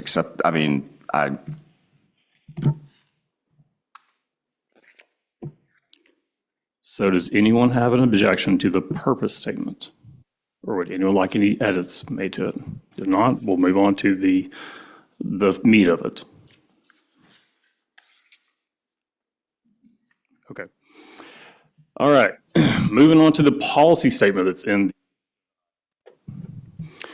As Mr. Connor alluded to, there's been some complaints and some folks feel like their constitutional rights may get affected by this. So I will add this as a different policy statement based on that feedback. Rather than what's there now, and Councilman Gary, this goes back to your question, we can modify it because it's a discussion item. And we can say, elected officials must recuse themselves from decisions directly involving a donor who contributed more than $500 in the current or prior election cycle and is seeking public funding or contracts from the city or has applied for a zoning change. And I would figure out a way for Carvin to include what Mr. Connor added regarding ILAs. So I'll say that one more time because it's not in the packet, but it's a discussion item. And I think it will appease some of the other concerns in the community. We can have the policy statement that states elected officials must recuse themselves from decisions directly involving a donor who contributed more than $500 in the current or prior election cycle and is seeking public funding or contracts from the city or has applied for a zoning change or is attempting to enter an ILA with the city. Does that answer your question, Councilman Gary? If I remember correctly, Mr. Glover, you work for a major bank just like I do. And when we applied and we signed up to do this job, we signed something pretty much stating that exact thing, didn't we? I did. So yeah, I guess you know where I stand on it. I'm unclear on the policy statement. Do you support that policy statement or not? I support some type of review of this going forward, yes, sir. I don't support the reason why we're doing it. The reason why we're doing it is up for discussion. That's the concern I have. Well, your statement just now said current or elected city council people. Is that what we're discussing? So it only affects the people that are up here right now? I said elected officials must recuse themselves. That's the change I'm proposing to appease the concerns of the community. That is fine. Elected officials. Okay. So automatic recusal, not shall recuse. If someone comes before the council and they contributed to your campaign, you're out of the voting. That's not a problem with me. Okay. Councilman Everett, are you okay with that? I just have a question for Carvin. We inherently have rights as elected officials to choose to vote yes, no, or abstain, or whatever we need to do. Isn't it this even an ordinance limiting that, make it, I don't know, have any teeth at all? Like, it seems like an ordinance and not a charter amendment is a big difference, I guess. Well, honestly, I'm not sure exactly what format the council member wants this to take yet. It is not in the form of an ordinance as of right now. And it's, obviously a charter amendment would require an election, so Yeah. it's not in the form of a charter amendment either. So So this is just a policy, I guess, and then that was one of my other questions, is policy, an ordinance, or a charter amendment? It's a discussion item. Okay. I'm getting ahead of myself. I got you. Thank you. Yeah, I guess back to my statement. Let's just call it a charter amendment because that'll give it a lot of purpose. Does that take away the power of the elected position to choose to vote the way they want to, even when it comes to a recusal? Well, hypothetically, if this were Thank you. drafted into your charter, I would review it and make a determination before I allowed it to go to election that it was legal on its face. So if it somehow or another violated your office, your ability in the earlier parts of the charter that describe what your role and function is as an elected official, I wouldn't allow that to come to an election. That would just be part of the process. I would review that language and offer an opinion to the council whether or not it could go forward or not. But generally, you would not be allowed to impose a policy that violates the charter or violates state law. And since that TGA came around, we've talked about, transparency and amending things to make sure that it's very public about what we do. I just wanted to, but in that process, we've learned that, there's no teeth in a lot of things that we have in our charters. If you're saying that I must do this and I do it anyways, there's no process to do anything to me about it, basically. And so that's where I'm like, kind of questioning where you, like, because there's the power of the elected position itself. We have the authority of the people to do yes, no, or abstain. And so that's when I want to make sure there's no conflict there. And I understand, Carvin, that there's no something physical that you can make a determination on. I just want to, in your hypotheticals, make sure I understand the process. Well, you know this, I'll just reiterate it, though. You already have 12.07 that enumerates the conflict of interest provisions and requirements, and that does apply to any officer, which would include the elected officers or employee, and that already imposes limits on you. So I'm not 100% sure this adds anything to what's already in your charter, but you theoretically could. So Carvin, can I touch on that? I think, does 12.07 also state, I think it's also similar to what's in the 380 agreement. I think the last line in there is, it talks about benefit, no benefit to the parties, but it also has a carve out that says, does not include a contribution or expenditure made and reported in accordance with the law. So if the donation is made, does not break any donation laws, and is reported, then it's still legal. So what we're trying to do is just, again, make sure that the citizens know that any vote that happens up here is made transparently with no undue influence. Well, this section, I guess it's 11.01 for 3. That's from the 380, but I've seen it, I think it's in 1207 also, or something similar to that. Well, let's kind of parse it up separately if I can. Sure. On 380 agreements, that's in the nature of a contract. So you have the city on one side offering incentives to a third party or to another party, and that other party is signing the agreement. And this would be presumably a representation you're asking that other party to make in order to get the benefits of the 380 agreement. Right. And actually, let me, if I may, I'll explain to everyone listening, because you'll hear us say 380 agreement. So in fact, the next actual agenda item is to vote on a 380 agreement for a hotel that's coming to town. A 380 agreement is a state authorized tool that towns can use where the property tax dollars that are paid in the city taxes, not JPS and county and all that, but the city taxes, we can turn around and give that money back. So that's our tax dollars going back to the developer. If hypothetically, because again, we're talking about this tonight, let's say that MM Hospitality, I'm not trying to put them on blast, but let's say any developer came in and they had made a donation to my campaign or one of the other two that are running here tonight's campaign. And then they brought this 380 agreement and we voted on it and we said yes or no. But if we said yes, that just raises a little bit of just, it just doesn't feel right. Like you wonder. And to quote Mr. Elam, it just doesn't pass the smell test sometimes. And so that's what we're just trying to get in front of. We're trying to make sure that everyone out there, all of you know, that the decisions made up here are all above board. And sometimes it's not even, it's undue influence, it's subconscious. You like the guy because he helped you out. You want to do him a favor. It's not even that you're aware of it. And there's a term in that, I believe, in the police department also. So that's what we're here to talk about. Carvin, if you say that we have all this covered and there's nothing else to add, we'll let it go. But I don't feel like that's the case. And just to mention, I need to make sure I have your email address correctly because you were added to the email. Maybe that explains why I didn't get a response, because maybe you got blocked somewhere else along the way. So we did want your input. We didn't get anything, so I said, we'll put it on the agenda anyway. So we need to verify that. I just want to make sure that that's stated on the record. I'm not bringing this up out of the blue without talking to, I thought we talked to the city attorney about it. Well, I'm probably going to give you more than you want to hear. Sure.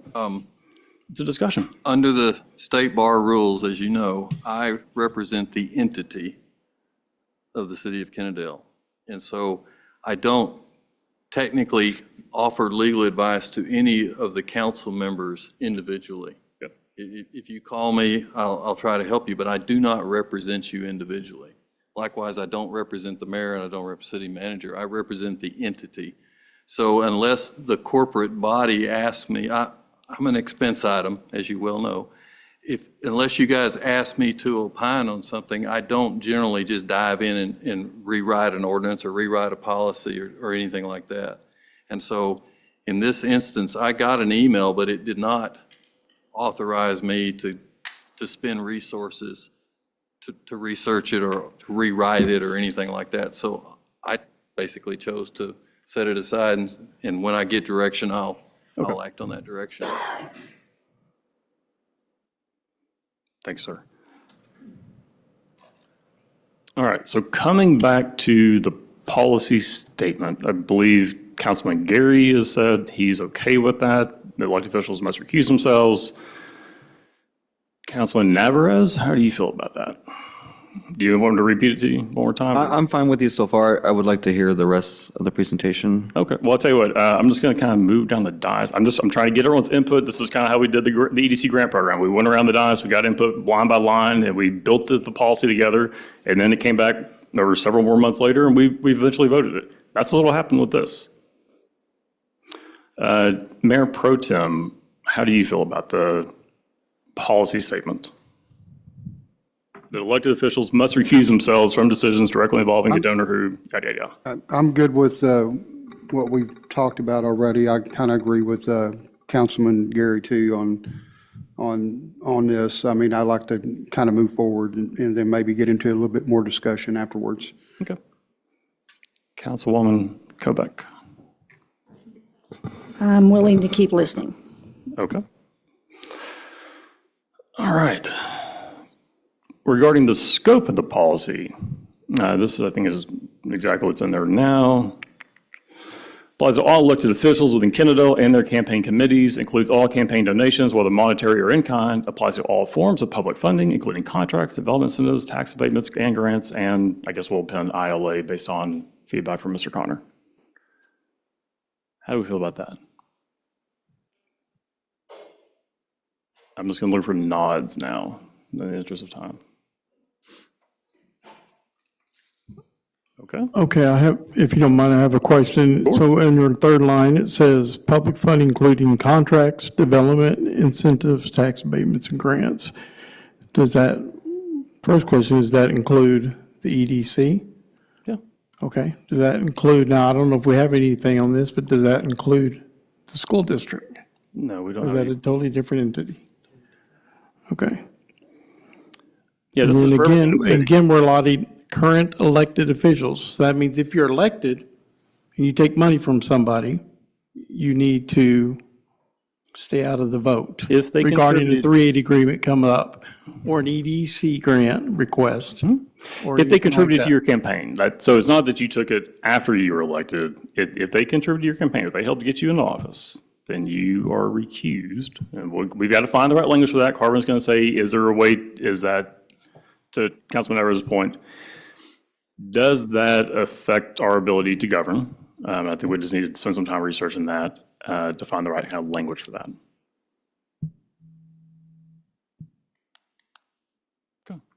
And I would defer to our legal counsel on that.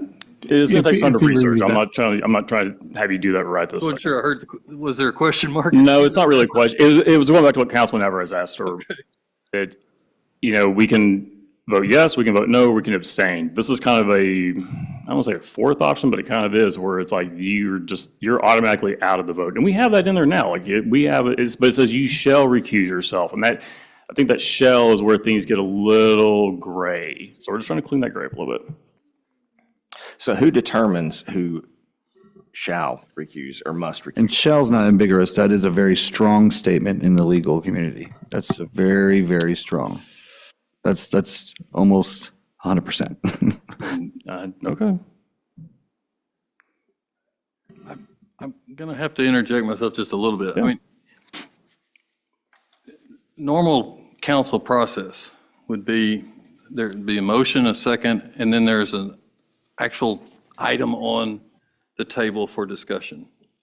Either a draft ordinance or a draft contract or something that the group then can discuss, and then it's subject to an up or down vote with amendment if amendments are desired.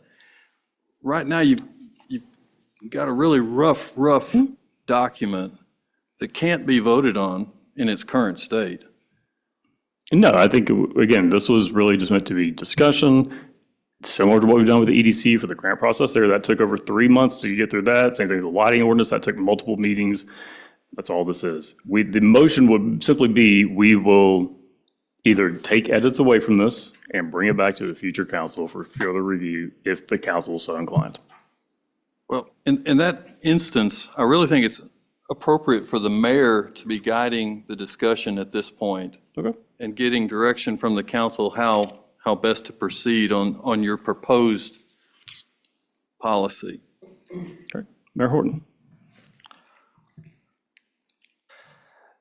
So having said that, based on what believe I'm hearing from legal counsel here is we've got this proposal here and it doesn't appear that it can be voted on tonight. And the way we generally do these things is discuss them. We have discussed. If we want to have further discussion, we can. Then, I guess we would ask our city manager, do you feel like you need more? And then we can refer it to legal counsel to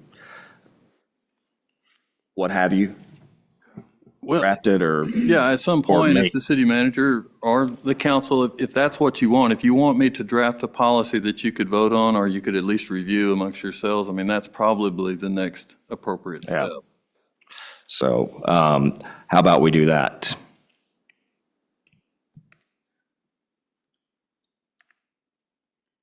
All right. Mr. Mayor, I agree. I would like to see something a little bit more tangible and legal, I guess.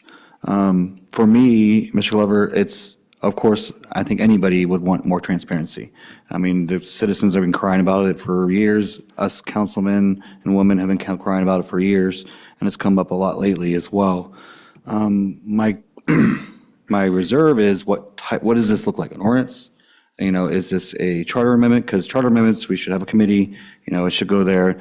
We should have other things that should be addressed as well. I would like to see a little bit more tangible on this, but I understand where you're coming from about it. And then my other concern that I already brought up is just no teeth. Every time we talk about these transparent things, or what? What are you going to do to me, if I go against it? And I think we've found this out in the last 5 years or so of the or what. And so in the end, it's just something that's written in stone. But what type of stone is that? Is that just an ordinance? Is that just an internal policy? Or are we putting this in law and charter? And that's what I would like to see out of this. I have no problem expanding on this and looking into this. I think I know where you're coming from this. It's no tax dollars. It's very specific. It's not like, anybody who gives to our campaigns. It's a small town. People are going to give to our campaigns. It's just what it is. But I hear what you're saying is certain businesses do it, and then they're asking for that 380 if it smells bad or walks like a duck kind of thing. I get that part of it, even if it's innocent in its matter in the first place. Even if it's absolutely innocent, it just looks bad. And we've talked about that for years on this diocese, about things looking bad. So I'm for expanding on this, exploring this. If it's something as serious, if you're asking for a charter amendment, then I would like us to do a charter committee for it. We've always done it that way. It keeps personal kind of impressions out of it.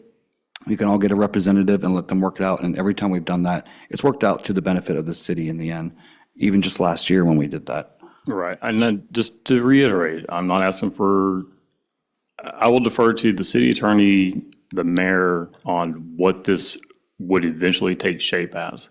I can't talk to all of you outside of the council, outside of quorum. And that's fair. About this, because that wouldn't be transparent. It seems like I'm the odd man out on this. This is a new one for me. And when I got the packet, I don't know what everybody was saying online, but because I've been offline for a couple of days. But reading in this packet, I understand the spirit and the scope, and I know where you come from, and I don't disagree with that. It's just how. Sure. That's all. That's And what I if want. and Mayor, if that needs to be a charter committee, absolutely. Well, no, and I agree. I say let's maybe refer this for further research. Would that be fair? And then maybe Carvin can look at it? Because I'm sitting here in my head, okay, so say that John Smith donates $50 to whoever's campaign, and then their street is getting fixed. Well, say that individual that got the $50 donation or whatever goes ahead and votes. Is he going to get run through the ringer for voting after he received a $50 donation and votes on that? Right? I would say explore. Is there a de minimis amount to which it does not matter, and what is it? Well, isn't this very specific? This is talking about 380 agreements, not 380 roads. agreements. Again, small town, we're all going to get our roads fixed one day. You know, it's kind of, you got your roads fixed, and he recused himself last year. And we all know business owners, and they might give a personal donation. Does that count for the business? You know, especially when you have an LLC or a corporation, there might be the CEO, but they're not the business, the entity. So I guess that's what I need clarifying Right. is No, and that would where that probably line come is. out of the committee or whatever we decide. What I had, it's not in your packet because I heard the feedback and we said, okay, this is just discussion, we can change it.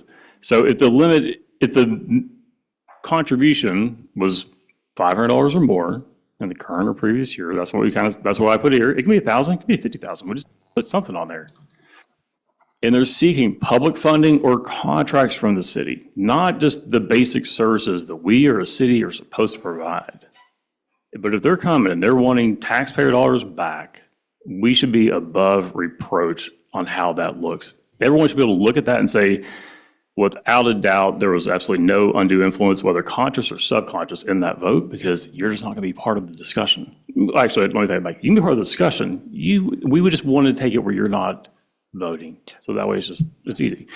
And then I think a comment was made by the mayor, and I think Councilman Gary mentioned it too. This would not apply to anything donated to the city. The city's not a part of this. So if they donate to the Hometown Christmas, that's great. Please do that. I We're don't talking about see just this as more attacking a personal business. contributions to campaigns. That was the extent of this whole thing. And I don't see this as attacking a business, and we ran into this before with the email problem. You're seeing an issue that could be a possible issue in the future, and that's what you're addressing. Same with the public reading of the emails a year ago. And I get where you're coming from that. I just would like to see this molded out a little bit more. I don't think anybody would have a problem with this.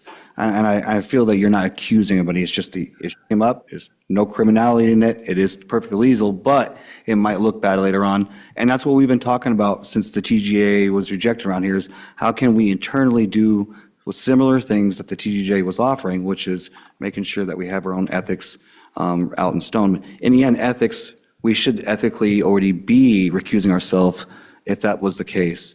But you just want to put it in stone and let out there. And I understand that and I get that. Yeah, thanks. And let me add this, kind of combine what I said with what Councilman Navarez said. I would just like to make sure there's not some like I used the example of the street, whatever, but say this guy owns a business who did it and got some indirect, contingency or scenario that we are not thinking of right now that could come back and bite somebody in the rear end 3 years down the road. Well, he voted for this and, through XYZ, he received, so I would refer it for further research to make sure there's not situations like that where somebody voted innocently and didn't even realize that they were in error of the policy or whatever. Then somebody comes back, oh, well, you know what, you violated, you had no clue. So I would suggest that the council maybe refer it to the city manager to get further research, clarification, and potential impacts and things of that nature, if everybody's good with that. Can I make a comment real quick? So with everything said, Carvin, you had mentioned 1207 for our conflict of interest. So some of the discussion that we're having tonight, is this something that needs to be a policy, or is it something we need to do as a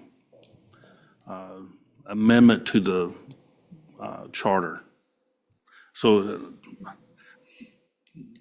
to me, I think with the last, just speaking for myself, the 3 years, this has come up repeatedly. Would it be better to make a charter change besides making a policy change? If we go in one direction, I don't want to be split, and then we have two different conversations talking about a policy than a charter. Is it better just to amend 1207?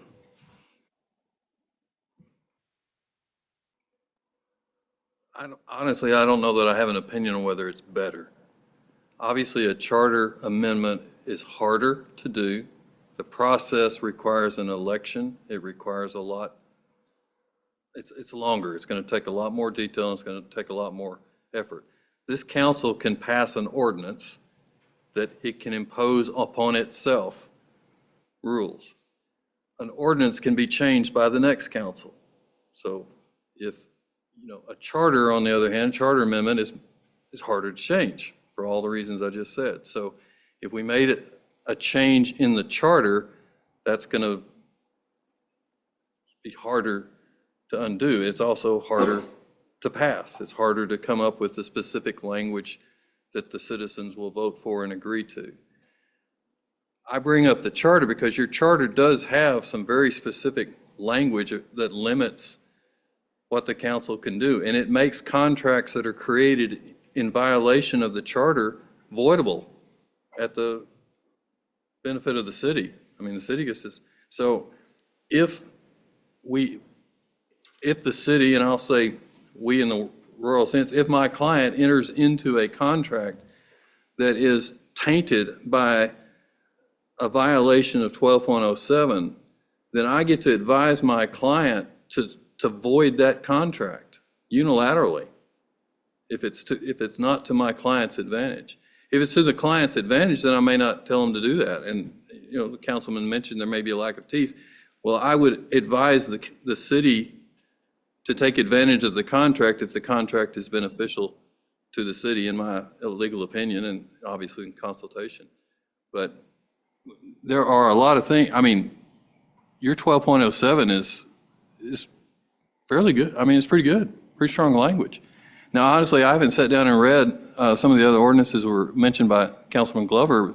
I haven't read San Antonio's ordinance and some of those, and so that would be something that I would do right off the bat. I would go pull those ordinances and look at them and see if that's something that would apply. There's an awful lot that I would never even suggest we adopt from the city of Houston. I mean, it's just doesn't make any sense. There are a lot of cities in the Metroplex, though, that we could look and see if there is an ordinance that comes close to addressing some of these issues that are raised and would organize your thinking around it, and I think would allow for a better discussion if you had an actual ordinance that you could look at. You could literally get out your red pen and you could line through and say, hey, I don't like shall on that line, I like may. Or, we can actually parse out the language of a specific ordinance if we have something concrete in front of us. I don't think you're going to make much progress discussing this one at a very high hypothetical level. It doesn't lend itself to that. But in answer to your question, I would probably suggest we try and tackle an ordinance first. Policies and procedures are generally for staff. It's something that you as a council, you adopt a policy and you impose it upon the staff and you say, this is how we want things done. An ordinance would be probably more appropriate if you want to regulate how the council is going to engage in contracts and expenditures and things like that. In Councilman Glover's defense here, so Section 1207, but I guess one of the questions, one thing I'd like to see answers is who decides what is the violation or the conflict of interest, and would they know that before, because I mean, how are you going to come to us every time and say, you know what, Brad, here you go, you're involved, if you go, how would members of this council know? The council enforces the charter. Sure. But that brings me back to my question is okay, well, somebody may inadvertently, not knowingly, and then boom, well, you violated 1207, you're. So that may be a detail we just have to dig into later, but I'd say we could start with just campaign finance reports. The devil is in the details, so we will have to work on some of those details. Sure. I would obviously suggest that we have to have due process. Mm-hmm. So anybody that's accused of some sort of violation should have an opportunity to present their case to the council and explain their position. They should have notice of what the allegation is, and they should have an opportunity to present their defense to the council, essentially to your peers, to make a decision on whether or not a violation has occurred. I will say, unfortunately, ignorance of the law has never been a defense, an effective defense anyway. So probably what that's going to entail on occasion is you're going to have to come to me and ask me for a legal opinion in advance to opine whether I think a particular proposed action is in violation of the charter, whichever provision of the charter. You guys can do that, if you want me to render a legal opinion on something, but again, hypotheticals don't lend themselves to opinions very well. Indeed. Mr. Mayor, I think the question is if we're going to start this process and whether future councils or whatever, let's just call this the beginning, are we going to put this in the charter and have its own section? Or are we going to do an ordinance called ethics that we can add to later on as future councils can add to as things come up? For example, the email thing or whatever. It's like, I just want to see how that plays out. If we're going to do charter, then let's bring, all of us bring something to a committee or something of things we would like to see in an ethical code and set it in stone, or let's just put it in an ordinance because we're holding each other accountable, and then that'll allow future council to add or edit as things come up. Like you said, it's never black and white. It's always gray. There's always There's always an exception to the rule. I always feel that way as well. So that's what I think we'd like to explore. If we're going to explore this, let's just explore this and call it an ethics section in an ordinance that we can amend later on and add to it as things come up. So it sounds like the council is in agreement of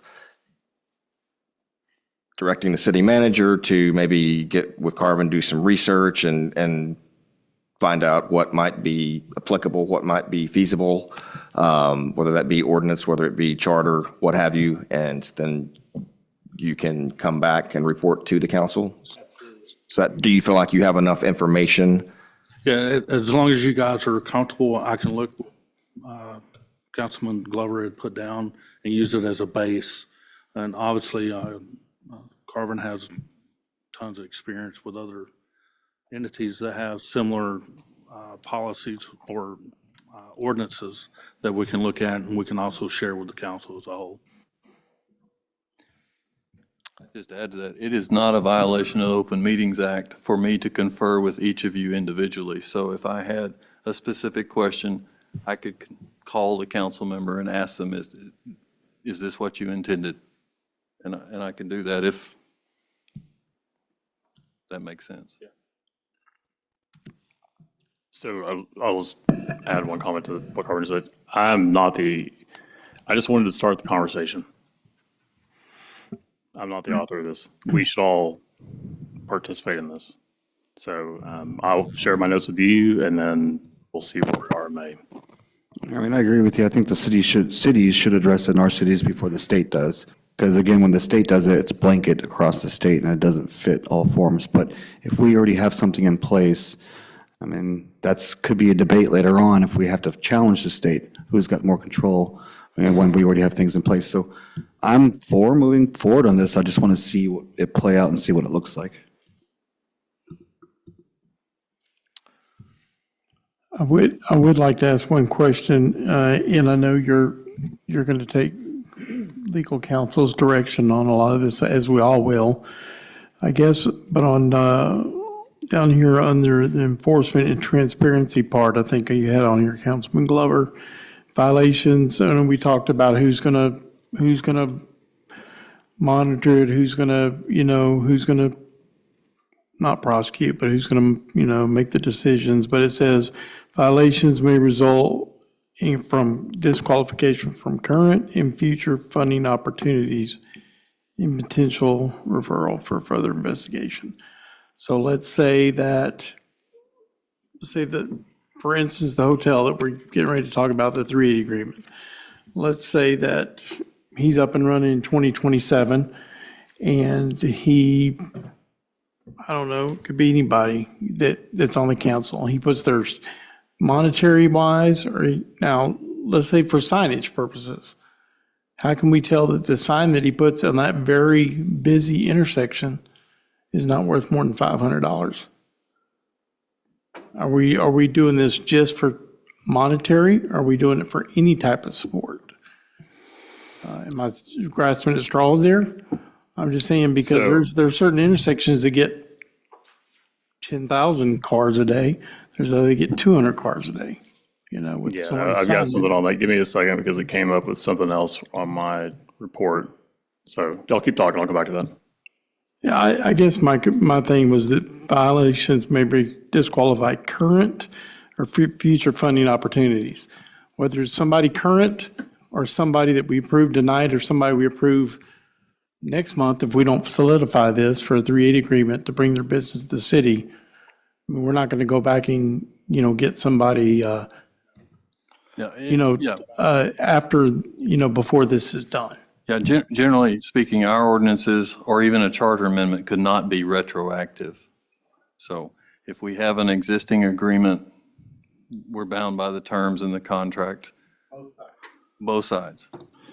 Yes. Mr. Gary, I know where you're coming from, what your statement was. To me, monetary or in-kind is completely different from a sign, for example, because a sign's more of the First Amendment, I guess, that everybody's talking about online. That is the First Amendment, and a business has a right to have that First Amendment. And that's totally different, I think, than a monetary or an in-kind, which is what David is talking about. And I found this note, Councilman Gary. So regarding in-kind contributions, 'cause that's kind of what a sign might fall into. The Ethics Commissioner says, I think it's Ethics Commission says, you're not required to include contributions of an individual's personal services or travel if the individual receives no compensation from any sources for the services. Meaning, unless they were renting that land, I'm going to interpret this, and Carvin, jump in there if I'm doing this wrong. If they were renting that land consistently, like they had a billboard on there and it was always available for rent, and then they just gave it to you, that might be considered an in-kind contribution. Is that correct, Carvin? As opposed to what Councilman Everett says, it's a First Amendment right, they can support a candidate. A billboard is different than putting a sign out on somebody's private property. A billboard is purchased, and that purchasable item is worth a value. That value must be earmarked in the campaign donations, either in kind or by monetary. But that's campaign laws. Right. So Councilman Gary, is that, first, Carvin, is that accurate? I honestly didn't catch all. Oh, okay. Well, so, all right, maybe this has to get brought up later, but I think the way I interpreted it for in-kind is unless that person gets paid to do this professionally or makes money from this, it's not in-kind, they're just volunteering. Well, there is a whole body of law published by the Ethics Commission that we can rely on to answer that particular question. So, and as a general rule, as city attorney, I do not offer ethics opinions because the state commission preempts me. So we can rely on that. But I would point out, guys, that the language in your charter is extraordinarily inclusive.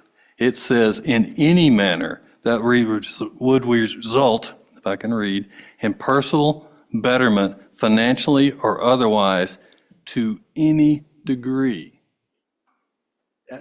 That covers everything. To any degree. So your charter is pretty tough.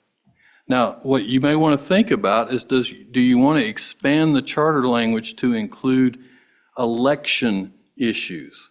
And that's a different cat.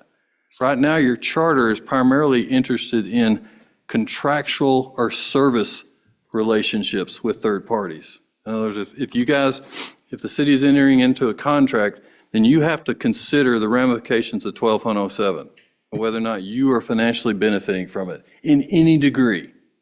And if you are, your charter says you should back out of that. Okay, that's already present. So what your discussion is heading toward is do you want to limit political contributions and have them covered by 12.07. I mean, I think that's where I would say that was the spirit of this, is that not just when you're on council, but ahead of that, because there's, again, as has been pointed out, over the years, we've had questions. Let's get away from that. We can do better. We can just push, either it's an ordinance that can be changed so that, to the mayor's point, if we find a situation where it's like, all right, this is an edge case, we didn't anticipate this, no harm, no foul, we figure out that part from the due process, and then we file an amendment to the ordinance, and we move on from there. But we can govern ourselves to be better. That's it.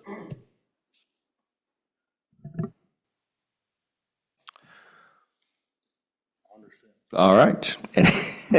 Any further discussion?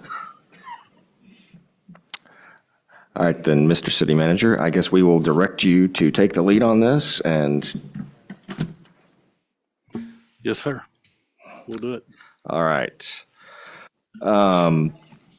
So with that, we will move on to item 4, discuss and take action on a 380 agreement with Hospitality LLC.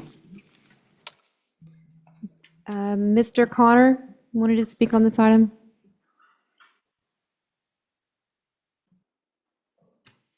Hello, council. Again, James Connor, 501 West 3rd Street, Kennedale, Texas, 76060. I won't take much of your time on this one.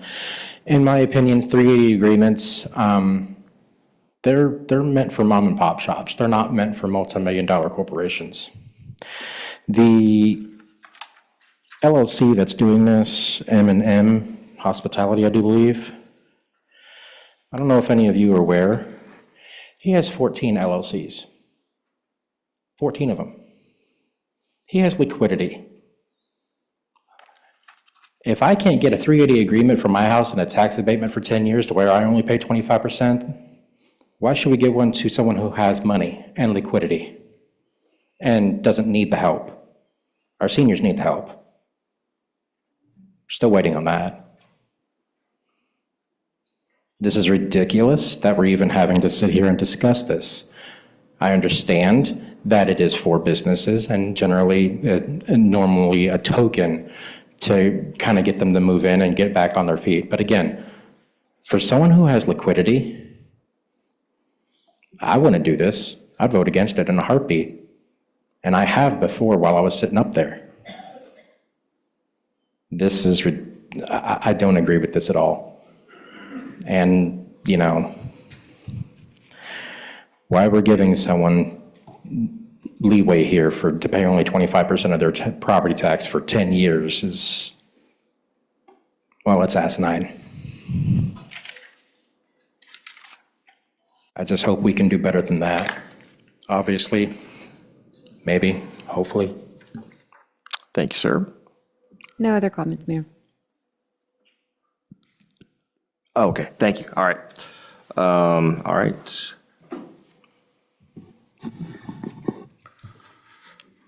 Where would you like me to start?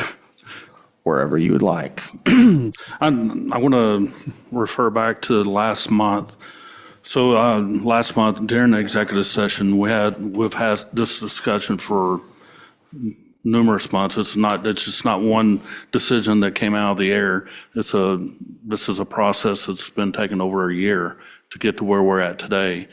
And it is a 380 agreement where there is a 5-year limit on a property appraisal for 25%.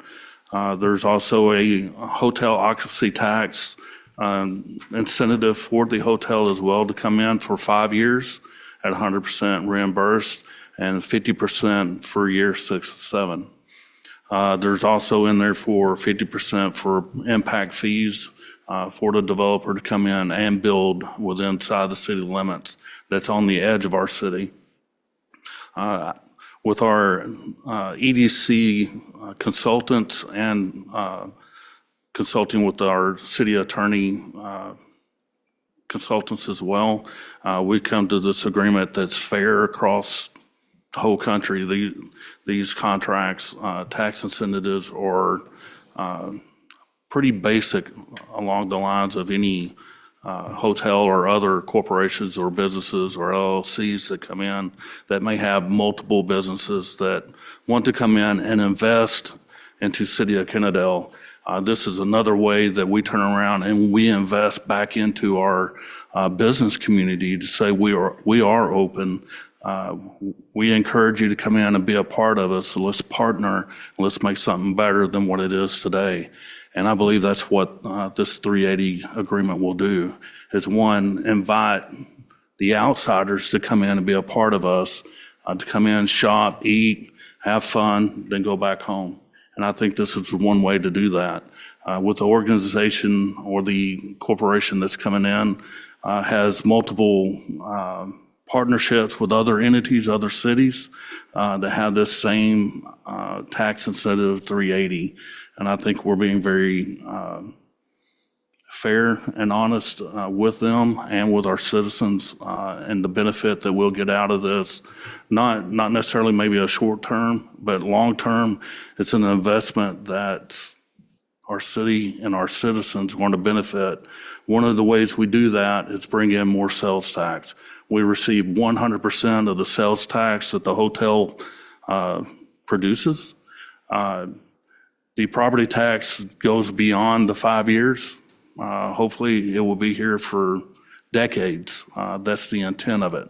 So there's more to it than besides just a short-term reimbursement to a businessman or business person. So there's benefits along the way, and I think we have went through that steps very carefully with the council, with our EDC consultants, our EDC as a whole, our city attorney's office, and multiple other city managers and other EDCs throughout the state that I have referred to heavily on to come up to this decision.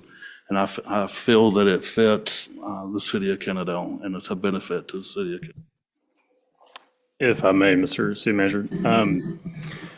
So yesterday, while the city manager and I were rolling around the course, we were still working.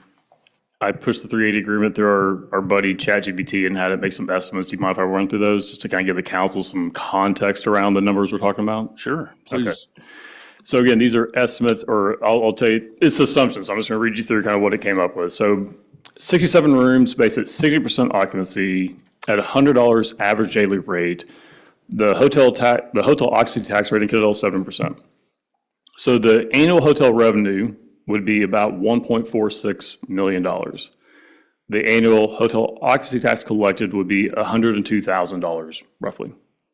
So the estimated rebate, so for years 1 through 5, it's 100%. So 5 times 102,000 comes out to be about $512,000 rebated to the developer in years 1 through 5. Then years 6 through 7, they get 50% back. So that's another $102,000. So the total hot tax rebate for 7 years is $614,000 estimated, again, based on 67 rooms, 60% occupancy, $100 daily rate, and a hot tax rate of 7%.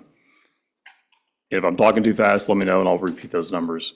So then we get into, that's a hotel rebate, or the hot tax rebate. Then we get into the real property tax rebate. So there's 2 rebates in this 380. The assumption based on the 380 is that the taxable value is $7 million. The city's ad valorem tax rate is 59 cents per $100 valuation based on the 23 rate. So the annual city property tax would be $41,300.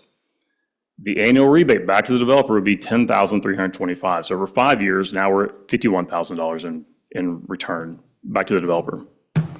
One clarification on the permit fee reimbursement, city manager, it doesn't, I checked it while you said it, it doesn't call out only 50% reimbursement. It doesn't put a limit on the reimbursement. It just says what can legally be refunded to them for the impact fees. Our buddy ChatGPT says it's estimated at $50,000 potentially in permit fee reimbursement. I have no idea if that's accurate or not. Less than, okay. So just kind of recap for the council. So the summary of estimated city incentives, the hotel occupancy tax rate over the life would be $615,000. The property tax rate would be $52,000, and permit fee would be less than $50,000. But for this discussion, I'm going to keep it at that because the total estimated cost back would be $717,000. Now, that being said, the city would retain $100,000 to $2,000 for the first 7 years. After that, it starts climbing. And so the numbers look better past year 5, and they start to improve past year 7. So the first 5 years, city's only keeping about $30,000, $31,000 roughly. After that, year 6 and 7 jumps to $92,000 each year. And then from year 8 through, let's say 20, because that's as far as we went, it goes up to $144,000 in revenue back to the city based on the hotel tax rate and the property tax rate. So the total over 20 years, estimated with nothing else changing, $2.2 million returned to the city in taxes over 20 years. So just kind of keep that in mind. Yes, the first 7 years, not great. Mr. Connor's kind of right there. It feels like corporate welfare to get back $750,000 over 7 years, but we only get to keep about $300,000 of it. We can do a lot with that money. But in the long run, it still comes out to about 2.2 for us over the 20-year time frame. Not including the sales tax that goes straight to the city. Right. These numbers are just property tax and hotel occupancy tax, right? Yeah. So, Also, the increase of utilizing restaurants and shops nearby. right. The intrinsic impact, they couldn't calculate that. We're just looking at the 380 agreement because we could still approve the development. When that I don't think that we're saying no to the development of this. We would be approving or not approving the 380 agreement to move forward. So it would kind of be up to the developer at that point to decide if he wants to continue with the build or not.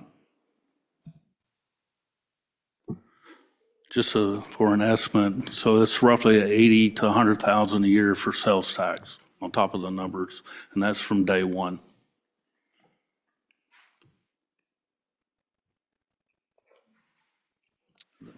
Other questions, discussion items? I guess for me, Mr. Mayor and Council, is that this is something that we've been preparing since 2005, when we said that this is what we needed to do to alleviate the tax burden from the residents and put it more to a sales tax. And everything we've done since that in 2005 has come to this point of having a 380 agreement with the hotel and possibly another one. I think the potential's there for long-term growth. And I wish we can reduce taxes now, but this is the first of many steps that we can get there to make sure that we can reduce that tax that everybody for many, many, many, many years have been talking about, that burden to all of us who own homes here. I can also see the potential, like there's been a lot of talks about racing lately. Well, we just had the World Outlaws come to Kennedale, and a lot of those racers need hotels, so they'll stay nearby in Kennedale, spend their money here. I just see potential with this. And not to mention, there's really not a great motel around here. If, let's say, my wife kicks me to the couch, there's just not a safe one nearby that's even reasonable in cost. So for me, this is a no-brainer. This is potentials there for long-term development. Even nearby in location, there's not that much nearby for shops. But with the new interstate coming in, that stretch of road going down to Walmart, there's going to be a lot of potential there in my lifetime there, a lot of growth, and also coming from QT down to this location. So for me, this is a no-brainer.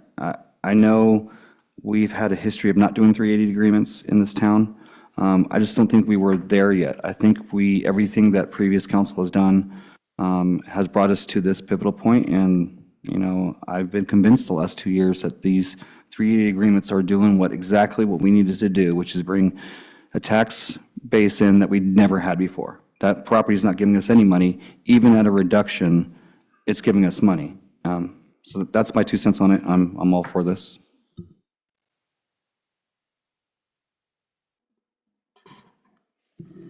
Other discussion items? Could I ask Chief Peterson to come to the mic for a quick second? I have one question for you, sir.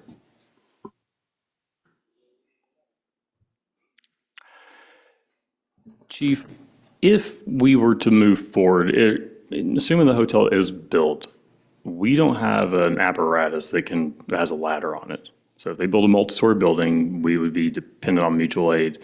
What do those cost? A ladder truck? Over $1 million now? $2 million.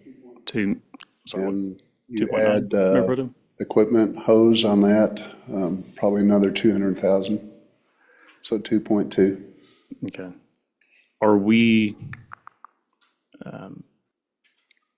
would we be, or if would we be legally obligated if we were to say, yes, you may go ahead and start building this, keeping Alta Landing out of the conversation for a second, because that's a unique case.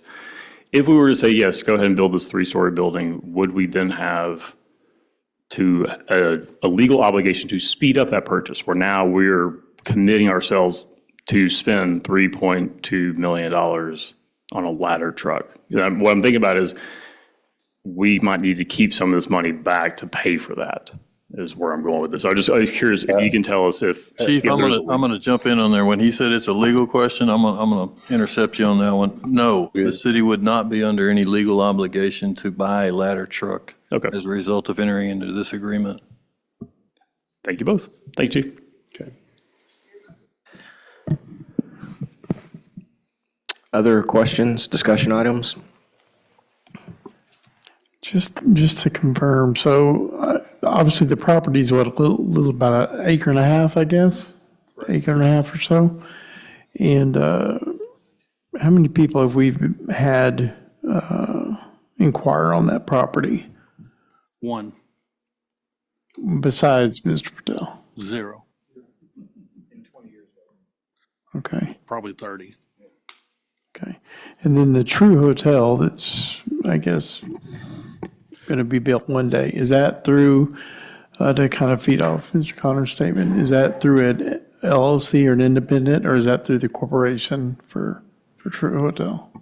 It's another LLC or corporation. Okay. And there is a 380 agreement attached to that one as well. Correct, okay. I forgot, well, I wasn't on council when that was approved, so, all right.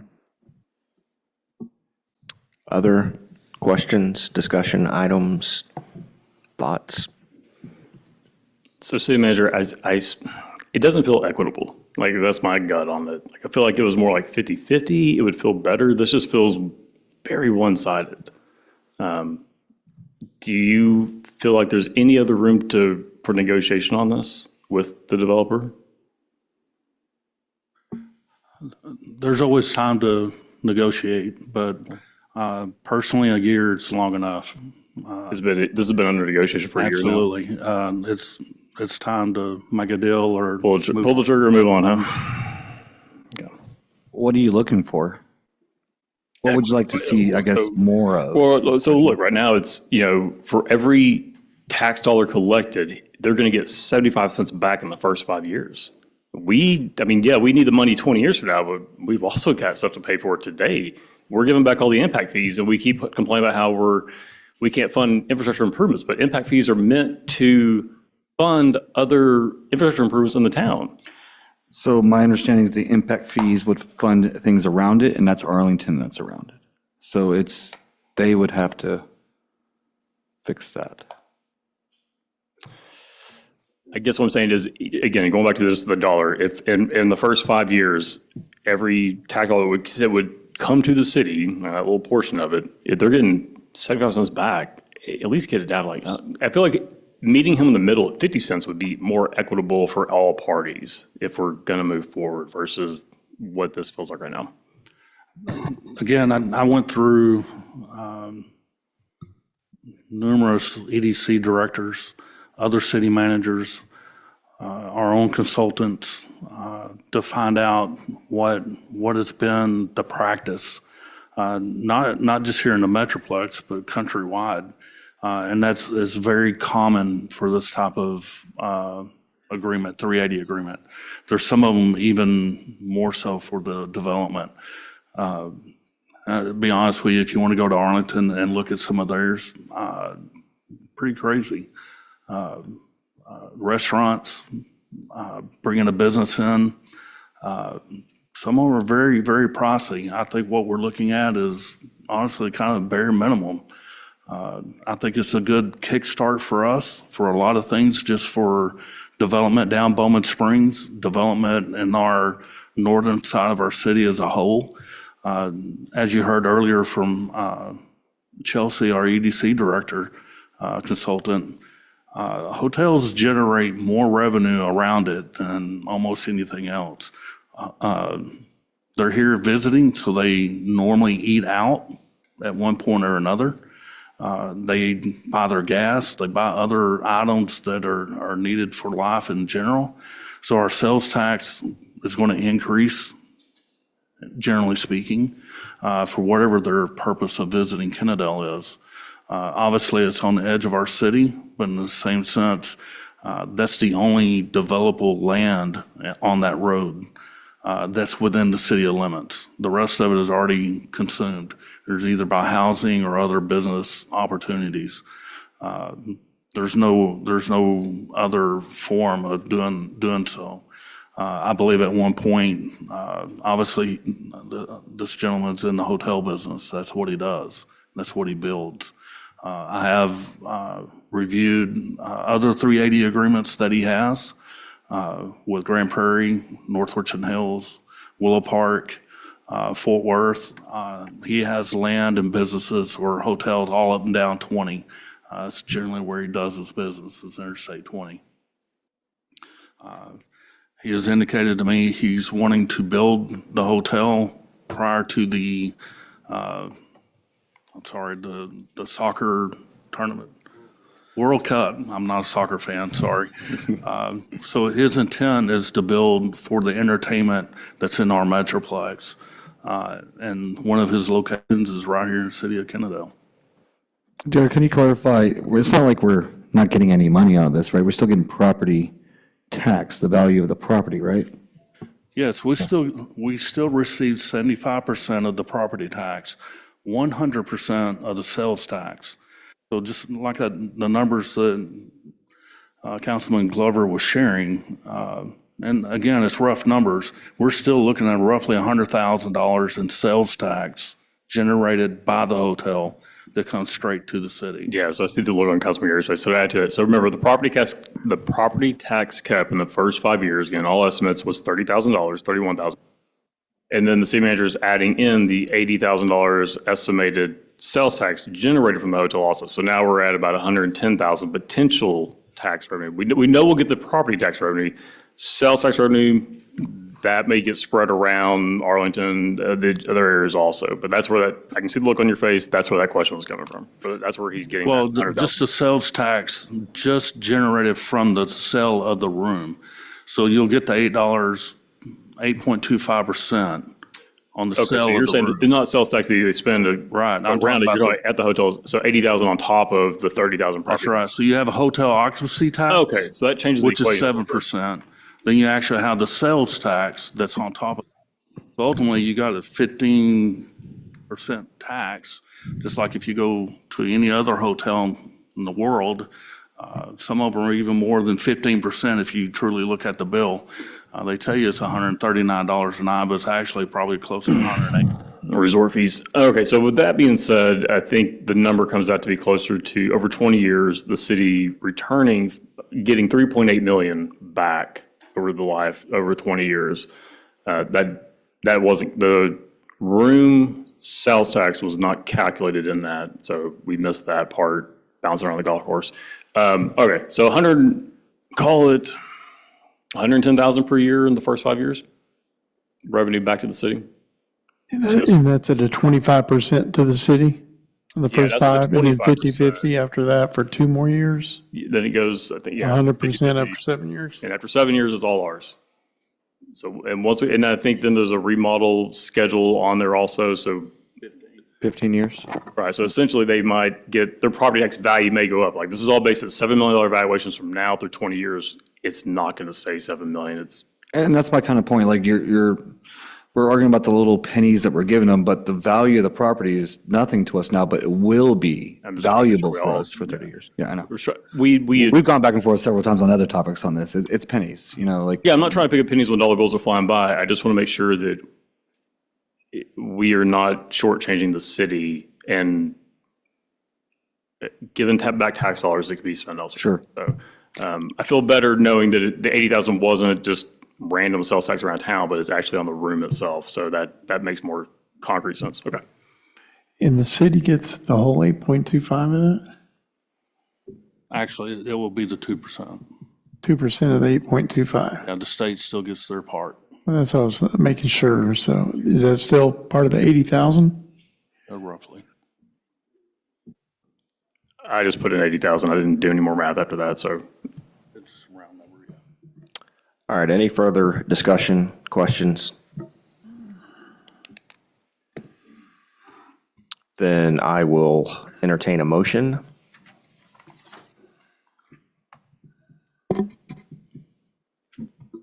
Mr. Mayor, I make a motion to approve the 380 agreement with Hospitality LLC. Do we have a second? I'll second. All in favor? And for the record, all opposed with a like sign. Madam Secretary, the motion passes unanimously.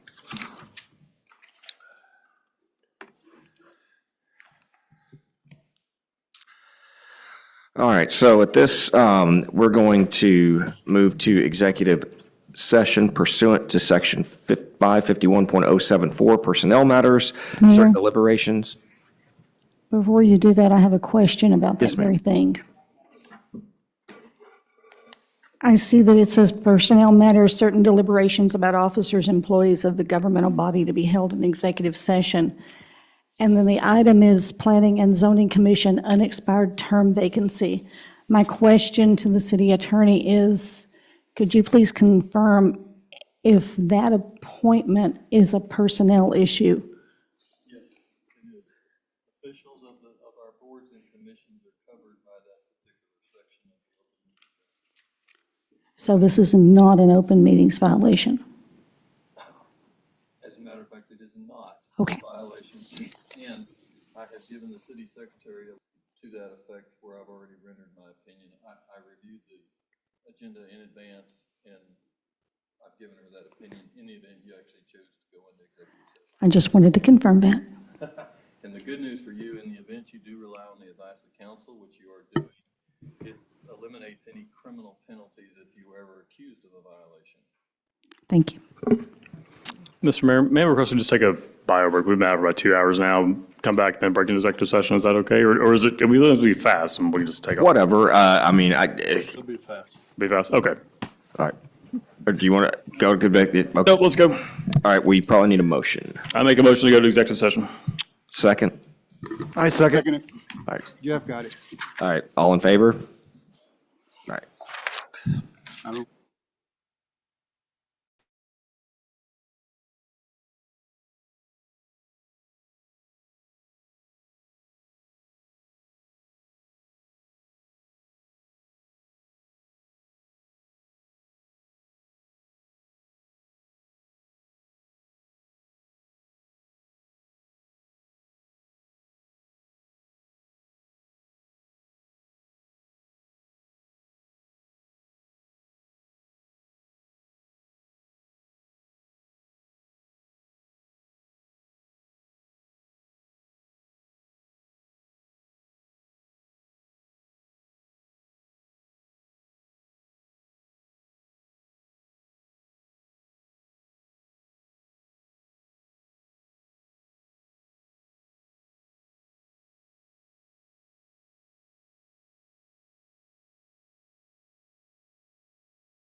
It is 9:45 PM, and we are going to reconvene into regular session.